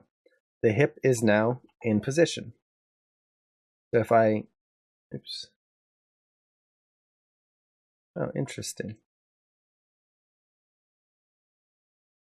For some reason, the IK spine wasn't keyed on frame 1. That's fine. I can just go here, set a key, and reverse that. So again, translate X gets reversed, rotate Y, and rotate Z get reversed. There you go. So now I've got that. Would the hip foot movement be also almost linear as well as in a vanilla walk for a person or a quad? Yeah, it depends. Because a vanilla walk can mean a lot of things. For a typical human vanilla walk, a regular biped character with no limitations or injuries, the forward translation of the hips is going to be pretty linear. Not perfectly because we're not robots, but it's going to be pretty linear. Now, for different creatures, that could be different. So, for example, a vanilla walk for a zombie, this is something that a lot of people kind of get, I don't want to say wrong, but it's kind of the wrong terminology. For example, when you're doing a personality walk assignment, a zombie walk isn't technically a personality walk. A personality walk is personality. What is that person's thought process? Who are they? A zombie walk, it would be like a chicken walk or a bird walk or a cat walk. It's just a type of creature. Like you have a human walk, a zombie walk, a dwarf walk, a dragon walk. They're just a different type of creature. But a zombie walk, their vanilla zombie walk, would have a limp to it, typically. Like you'd have the step drag type of walk. Now, this doesn't mean that you can't use that kind of thing for a personality walk when you're doing schooling and stuff like that. But just keep in mind that a personality walk can be so much more than just a type of walk.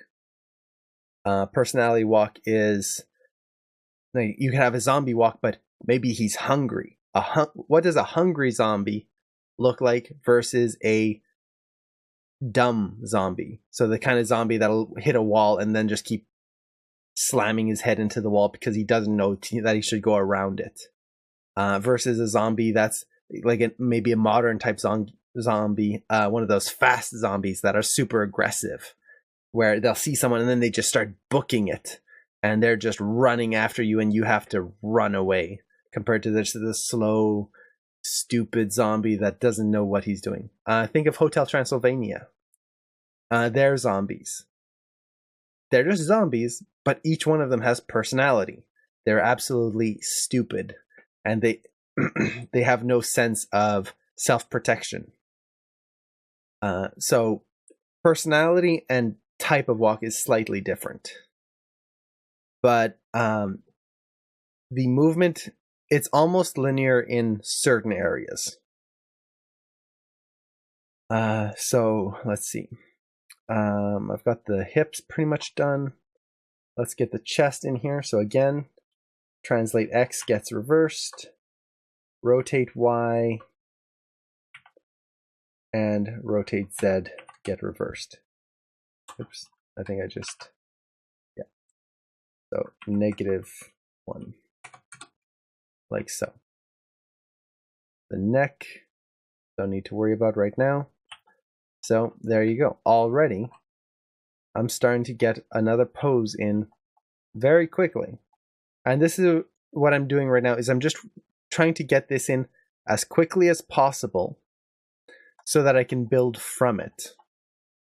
I'm not really worried about, oh, I have to get it, just mirror everything. That's not what I'm doing. I'm just getting a base in so that I'm not having to spend so much time reblocking everything that I've already done. I can spend my time on other things. So let's see. On this walk, let's see. On this frame, this arm's going to have to come forward a little bit. Maybe the whole clavicle.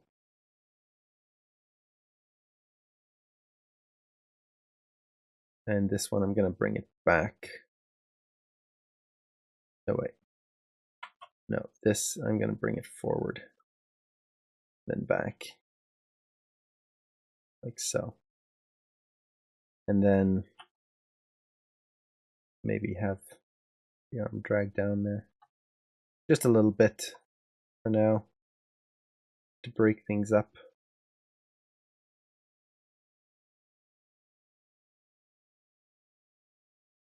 Oh, do you know coding? I know some coding. I haven't used in a while. So the coding I tend to work with is MelScript. I know a little bit of Python. I've also done like in the past HTML and JavaScript and that kind of stuff, but mostly for I use MelScript. I should typically be using Python. Python is a little bit more versatile, but I'm not as fluent in Python, so I stick with MelScript for the most part. Let's see. So this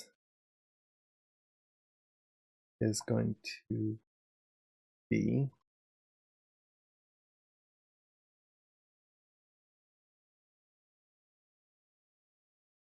let's see.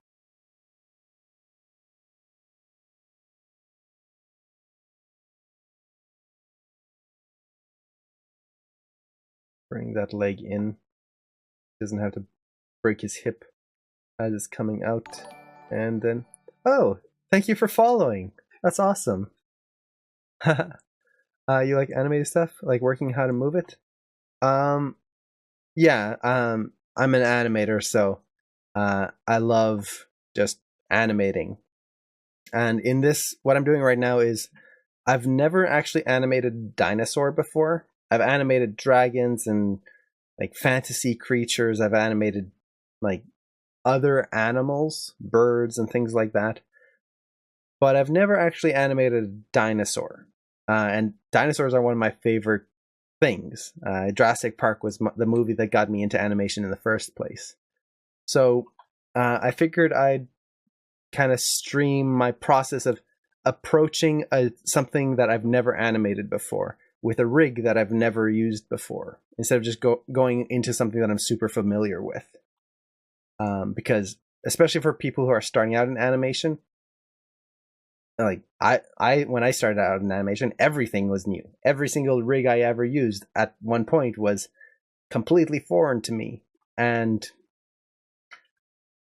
trying to deal with that and figure out what you're supposed to do can be very tricky at times.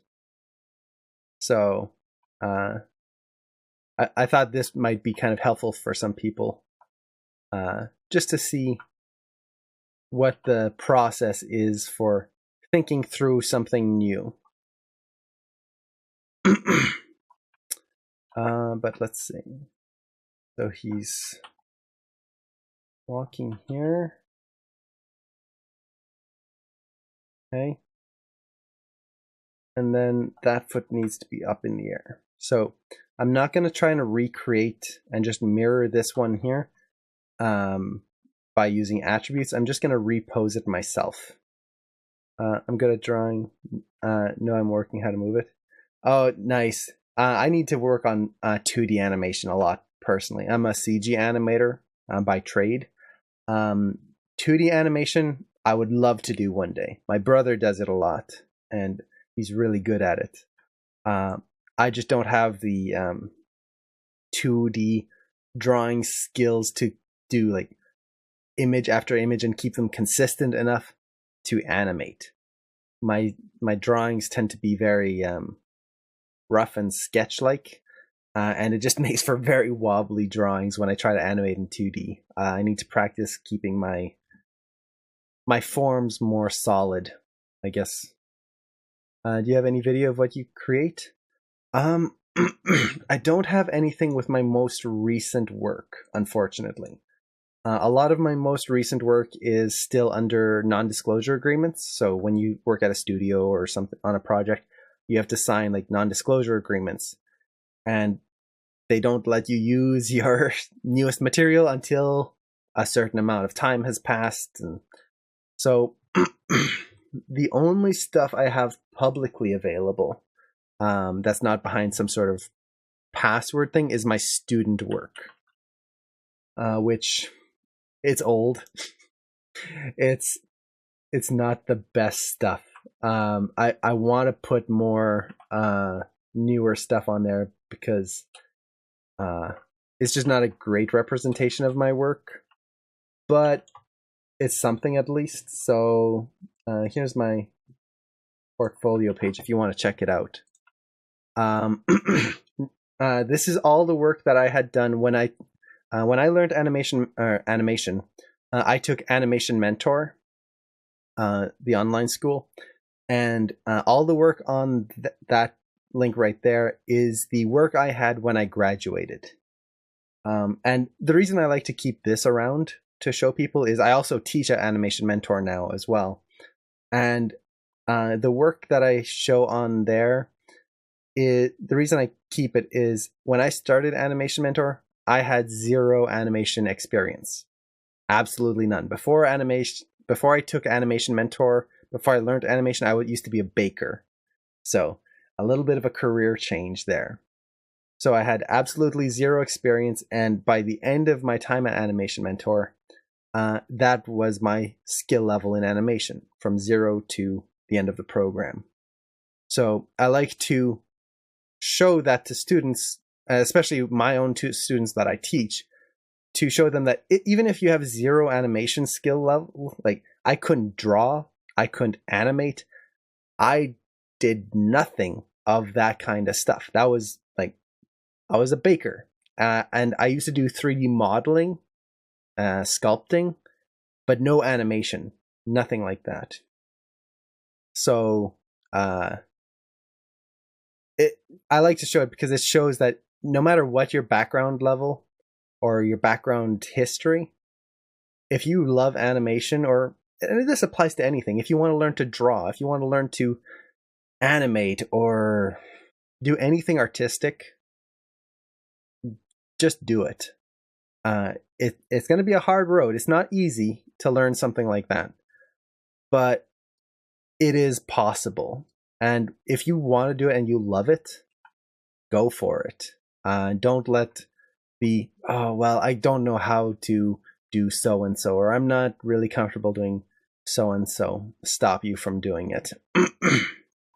One of my philosophies is, or one of my life philosophies that I try to live by is I don't want to reach a point in my life where I look back and go, man, I should have done that.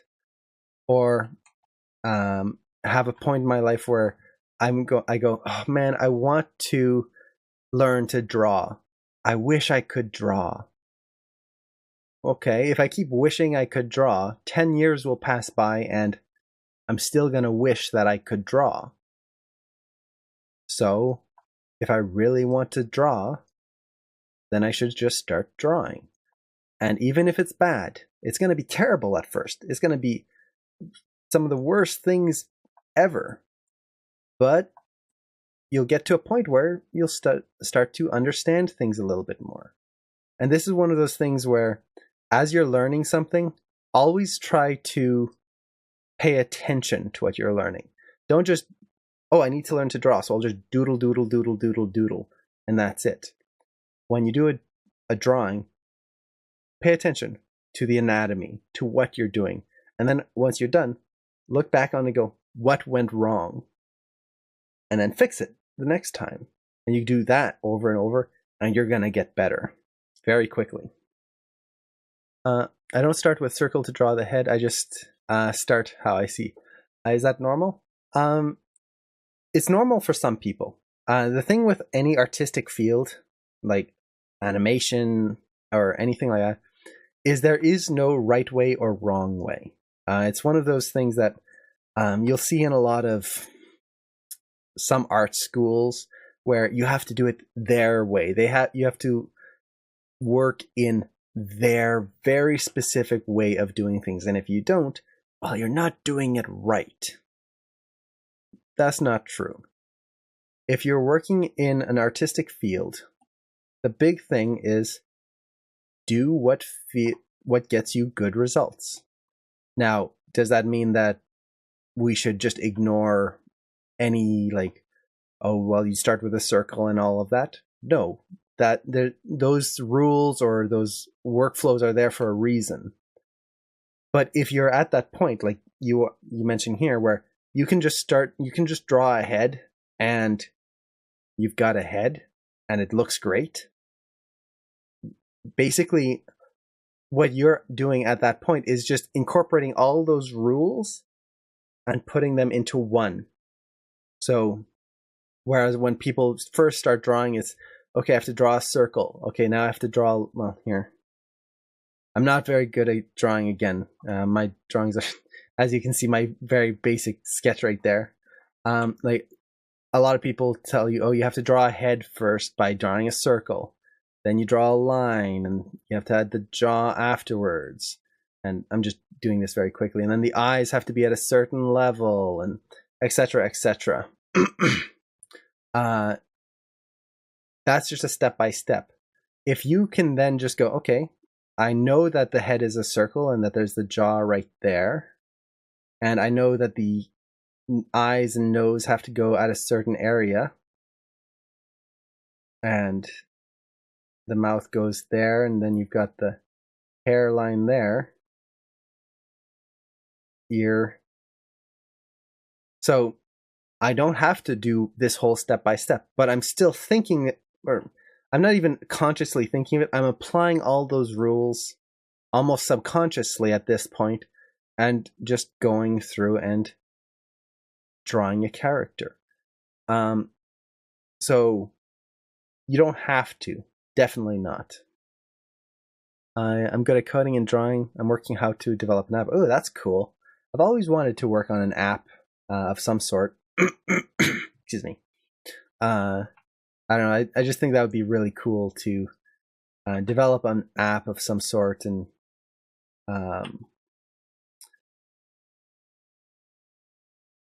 create something like that people could use and that would help people out. Okay.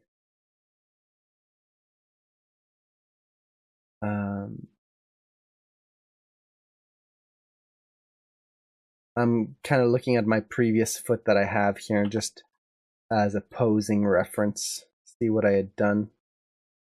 I could open up, well, I do have my actual video reference up on my other screen there. And I should show it for people who haven't seen it. Okay, here. This is the video reference I'm using for the feet of the character. So there you go. So you can see this is from a cassowary, which is a predatory bird. It's kind of like an ostrich. So I'm using this as kind of reference for how the feet contact the ground and place on the ground here. And as you can see, the toes hang, and then the contact with the toes first, and then down onto the heel. So that's what I'm going for here. Yeah, cassowaries are really cool birds. They're dangerous, very dangerous birds. They're very aggressive, but they're very dinosaur-like, which is pretty cool. Oops, make sure I don't select the foot behind. Like so. See, I'm trying that easy stuff like working on a baby game. That's awesome. The fact that you're actually trying or working on developing that is really, really cool. There's something about oh, I didn't know I had that control. There's something about app design that I really find appealing, and I really admire people. My words are not coming out properly. I really admire people who can take the time to develop an app. It's just cool that to take that ability of looking at basically code and taking all these different elements and putting them together to create something that is usable. Okay. One thing I'm not liking about this foot is how horizontal is this part of the foot is. I'm just going to bring that down and no, let's see.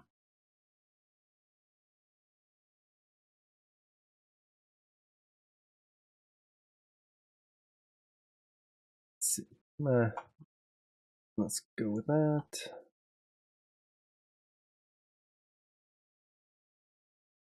Go there. And these toes need to be spread out a little bit more because as creatures walk on the ground, their toes splay out a little bit. I'll just do that for now. Okay. So let's see what I've got here. Let's look at it without any curves. Okay, it's not much. We've only got 2 contacts in right now. So it's not going to look like a whole lot of stuff. But it gives us a starting point. Now, if I wanted to, just in terms of creating a cycle, what I can do is just create my last pose very quickly. So in order to do that, I'm going to select all my controls, and I'm going to copy frame 1. Let's look at my timing chart to frame 31. So from frame 1 to frame 31, I'm just going to copy the first pose over. Now what I need to do is just move that pose forward, and that'll create my cycle. Now the amount that I push it forward is going to be just determined by the stride length. So let's see. If I start this foot at 0,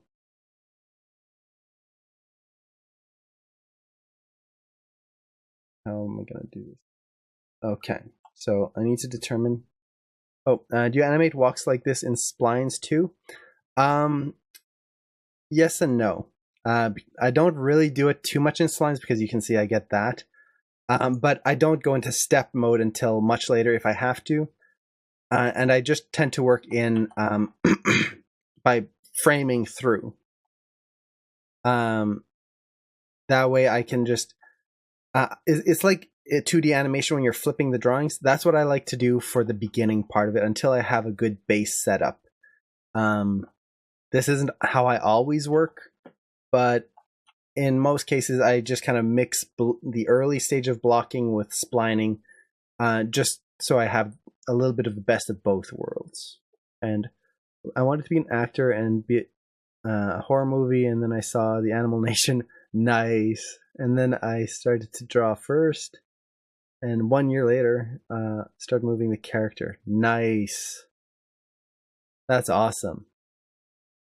That's really a cool story there. I always love stories of how people, they wanted to do one thing and then they just saw something that changed the whole course for them. For me, it was Jurassic Park. When I watched Jurassic Park, when I was young, I didn't know what I really wanted to do. After watching Jurassic Park, I wanted to be an archaeologist. I wanted to dig up dinosaurs. That was kind of my childhood dream, was to dig up dinosaurs. And it didn't happen overnight. It wasn't like I just saw Jurassic Park and, oh, I want to be an animator. It took a long time to realize that I didn't actually want to be an archaeologist. The idea of digging up dinosaur bones wasn't the thing that I was actually in love with. What I loved was the thought of dinosaurs existing. And as an animator, that's kind of the power that you have. As an archaeologist, you can dig up dinosaur bones and put them in museums and study how they lived, which is pretty cool. But that wasn't the part that interested me. To me, the idea of taking a dinosaur, something that's been gone for 65 million years, and then making it seem like it's alive and making people believe that they are alive again, that's amazing to me. It almost feels like you're like Dr. Frankenstein or something like that. That you just have this ability to show something that no one has seen before. And I just really like that. Or like Toy Story, how you can take toys and take them from being a toy to being characters and alive. If you don't got plan A, there's plan B for you to go on. Yeah, exactly. I don't know if I'd like to be an archaeologist now. So many years of being an animator and staying inside, I think I'd burn digging dinosaurs out in the sun. I would just crisp too much. Okay, so I need to figure out where my final pose is going to be approximately. So to do that, I need to figure out how far this foot is. So translate Z of 311.85.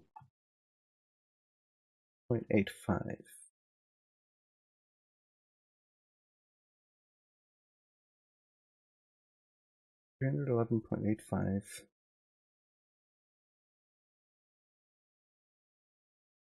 So if I take all of these, we'll see if this works. Cog and then the head, and do plus equals 311.85 times 2. No, I can't multiply. Well, actually, no, that's not going to work either. So I'm going to have to do this in a calculator first. So 312.85 times 2, 613. I'm going to take that. Plus equals, basically by doing plus equals, what I'm doing is I'm adding 613.387 to whatever value is in the translate Z of all the things I have selected. And let's see, why did that not work? Plus equals 13.387. There you go. Don't know why it didn't work before. And not quite right. That foot is sliding back, I think.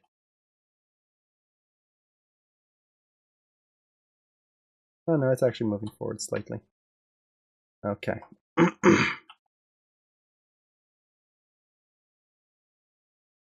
No, I forgot. This leg needs to come forward. That.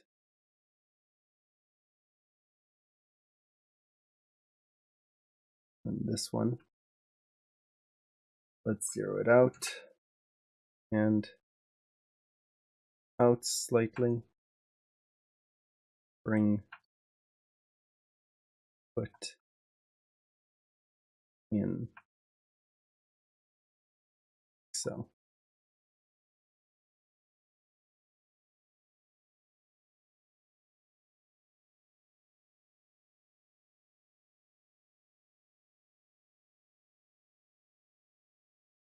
Okay. Oh, let's see. Yeah, finding the bone of a dinosaur is a pain, especially when I was young. And starting to read about archaeology, I always imagine like, oh, well, the archaeologists, they go out and, or I should say paleontologists. It's not an archaeologist, a paleontologist. They go out and they search for bones and they find a whole dinosaur. And then as I grew up and learned more about it, most paleontologists, when they find a dinosaur bone, it's a tiny shard of bone, maybe that big. And that's a big discovery. And that's what you mostly find. It's very, very rare to actually find just even an arm or part of a body, let alone the entire skeleton. So, living or having a job where you're just looking at little shards of bone for a living every day doesn't seem like my cup of tea.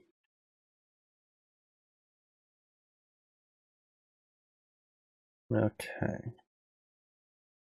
So looking at this now, I'm already seeing that I have a little too much motion in the hips. Now that I have both poses in here, I just need to reduce that a little bit.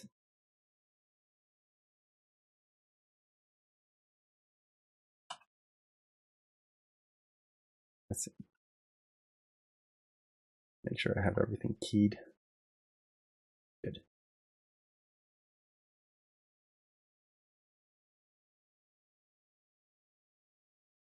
So, use that a little bit.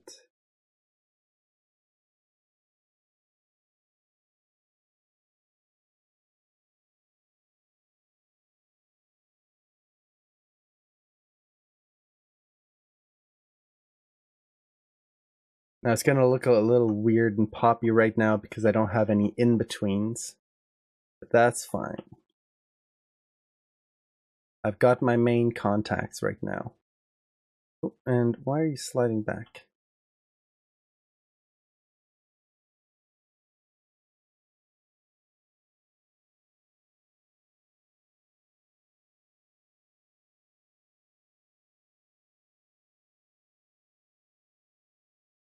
Okay.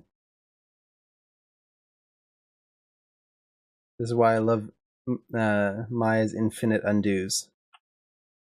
It's so nice to be able to just go back if you need to. Okay. Not sure why you kind of snapped back there, but let me save. And there you go. There's the start of a walk. And there's my cat in the background. So for anyone who doesn't know, I've got a very old, cranky cat. He's 19 now. He's deaf, and he's very cranky. But he is adorable. So every once in a while, you might hear him passing by, and he usually just kind of sits off in the corner over there and just looks at me and yells at me. And he doesn't very much sound like a cat a lot of the time. A lot of people have told me he sounds like either a baby yelling, or what else was it? A dumpster fire of a cat, I think someone mentioned once. Basically, he doesn't sound like a cat. You should see Felix cat. It sounds that would be awesome. So I'm guessing it's got like the extra toes that some cats sometimes get. That would be freaky and adorable at the same time. Okay.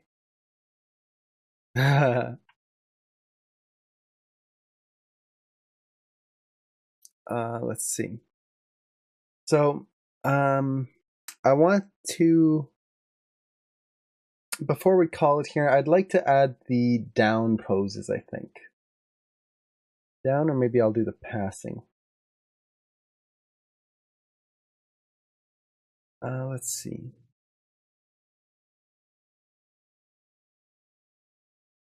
Which pose do I want to do?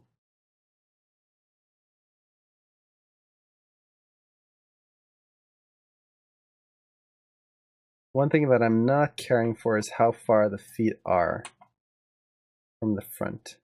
What I mean by this is that they're sticking way out here. The feet should be more in line with each other, I feel. So what I'm going to do is I'm just going to open the graph editor here, take all my translate X animation, select curve, and just bring it inwards. So this way I adjust all of my animation in one go without having to repose a bunch of stuff.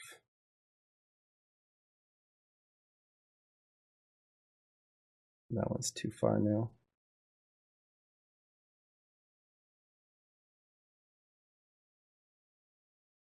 More like that.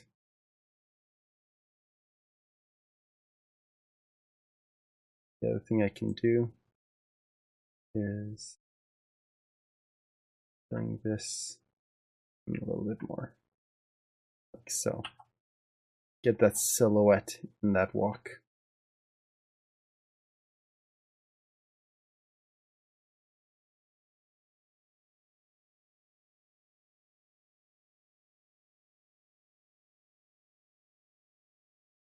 Okay.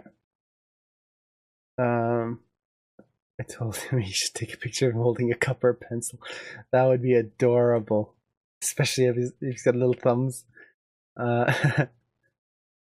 Okay. So, what would be the best way to break this down?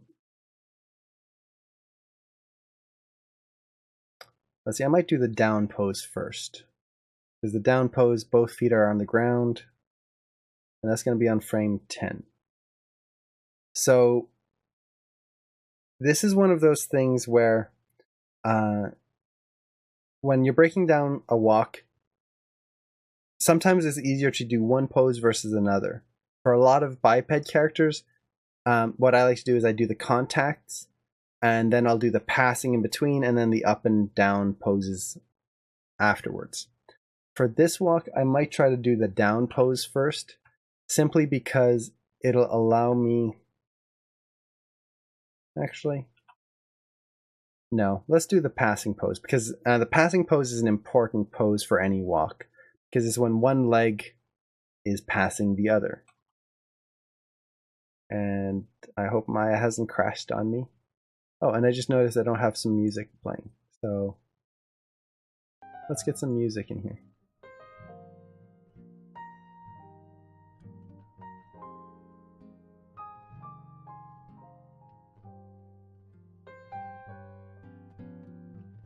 And if that music's too loud, definitely let me know. Don't want to blow out everyone's eardrums. And I don't know what happened here, but let's undo.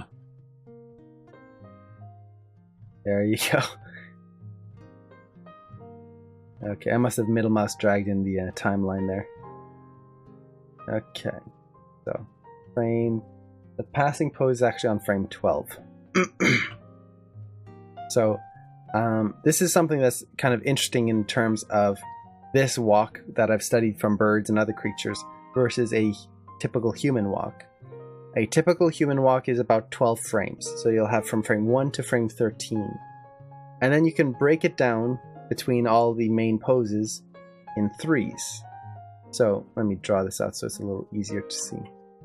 So you have frame 1, frame 13, and that's going to be a contact and a contact. And then the main poses can be broken down very evenly from this. So for example, on frame 7, this would be the passing pose.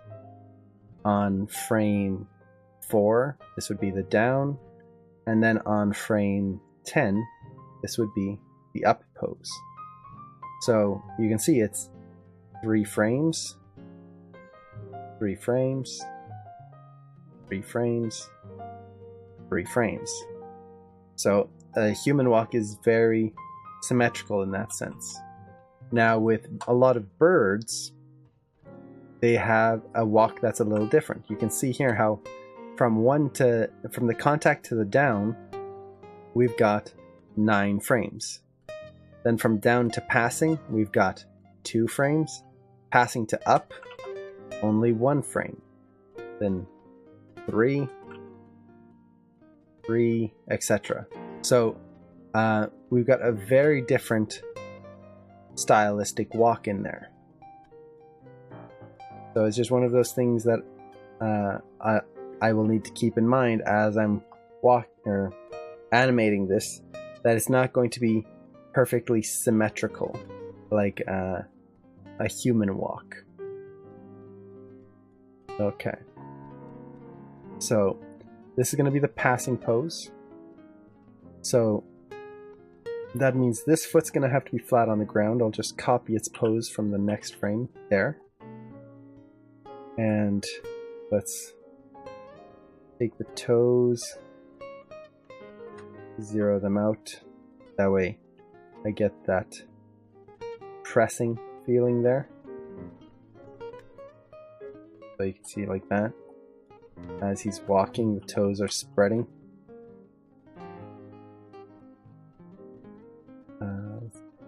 One thing I need to do is fix the angle of the leg there.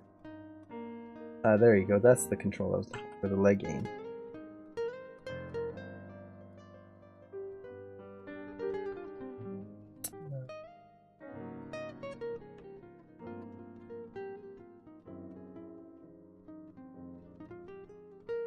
That's gonna be fine for now. Okay. So, steps. This is weight up on there.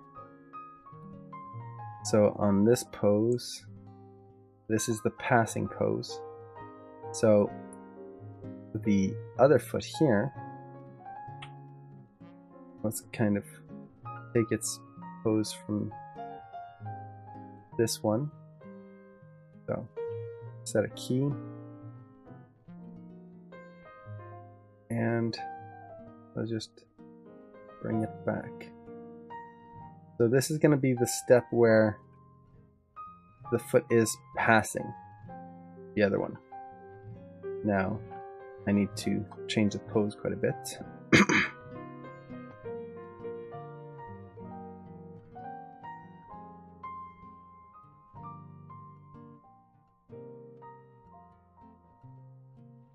Have it really curl in.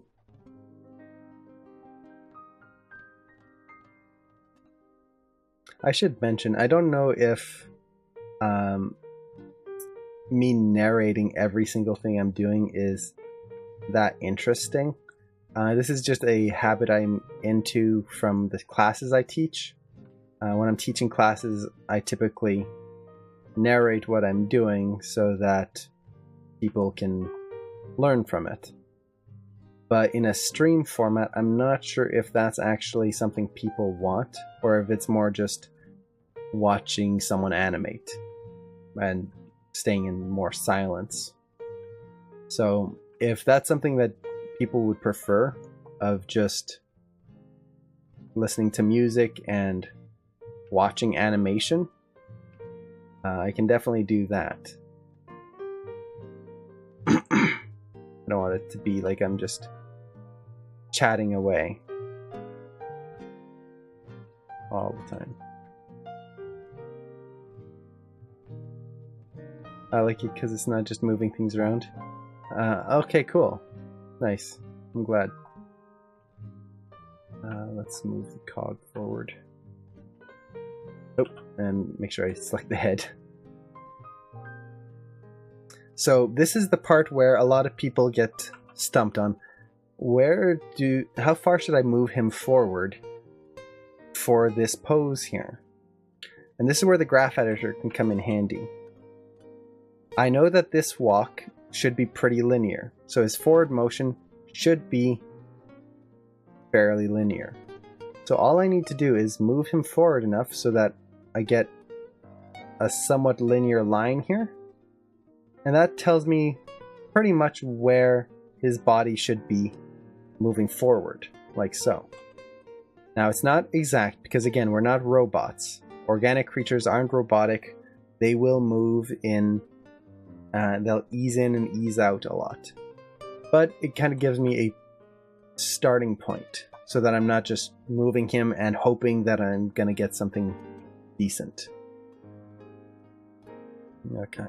So he's way off balance right now. I don't really mind so far. I'm more focused on the feet. Because he's got to get all that way.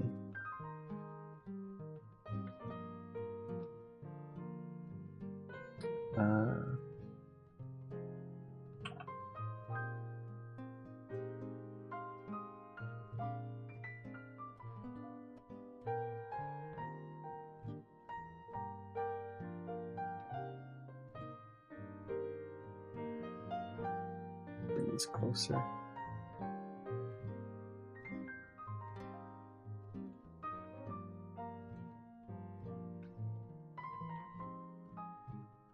don't want to tear off my attribute editor. No, that's not what I want either. Dock back. There you go. Okay. So, need to look at what I'm doing here. Okay, so I've got the feet pretty much good. Let's get this hip in position. So one thing I do like to do is to zero things out. Just so that I can kind of start fresh and start the thought process fresh. So right now his hips are angled because of the weight. Now he takes a step, all that weight's going to shift over onto that hip right there. So we get this big weight shift in here. His balance also needs to shift over that leg, or else he's just not going to be able to stand. So we've got the big weight shift in there. The translate Y on this pose, on the passing, is going to be higher than the contact. His hips actually go up on the passing, and then it'll go up a little higher here as well.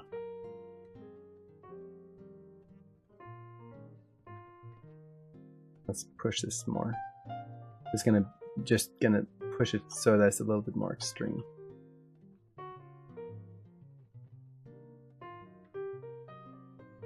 Okay. Now, the rotate Y of the passing is going to be leading. So that hip has to lead like so.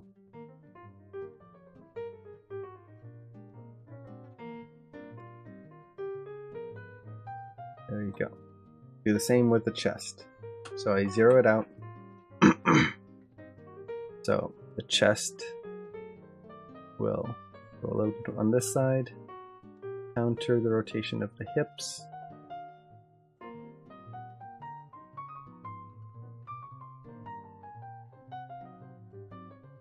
Let's see. It'll drag down slightly this way, up.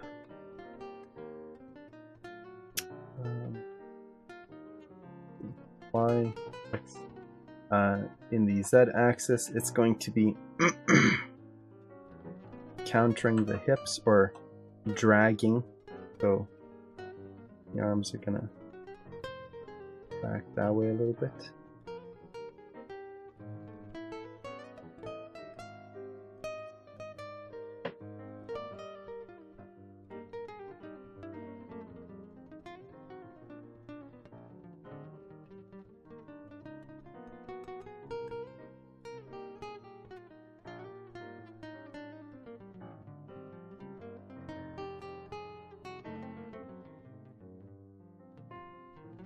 Let Maya unfreeze for a second here.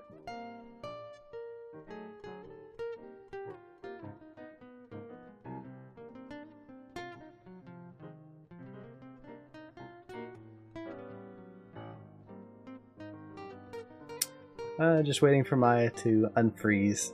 The joy. And then I should save right after. Oh, I can't take it any longer.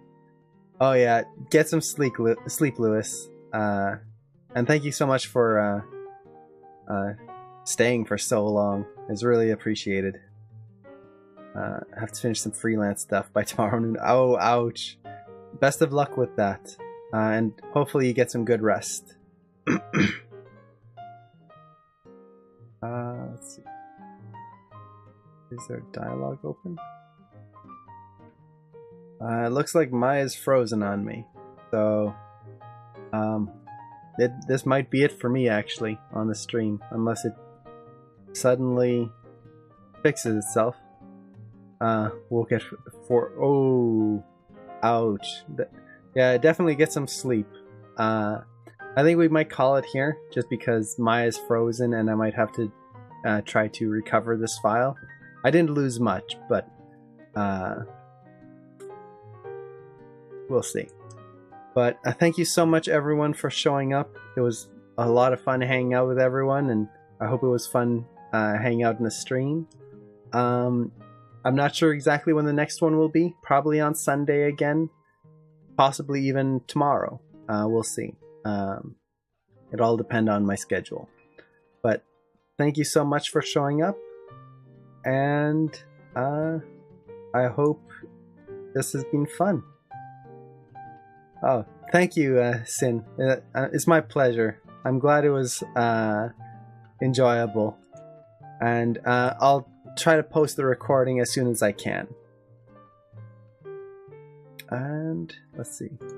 Cool. So take care, everyone. And I'll see you either in the next stream or the next Q&A. Take care.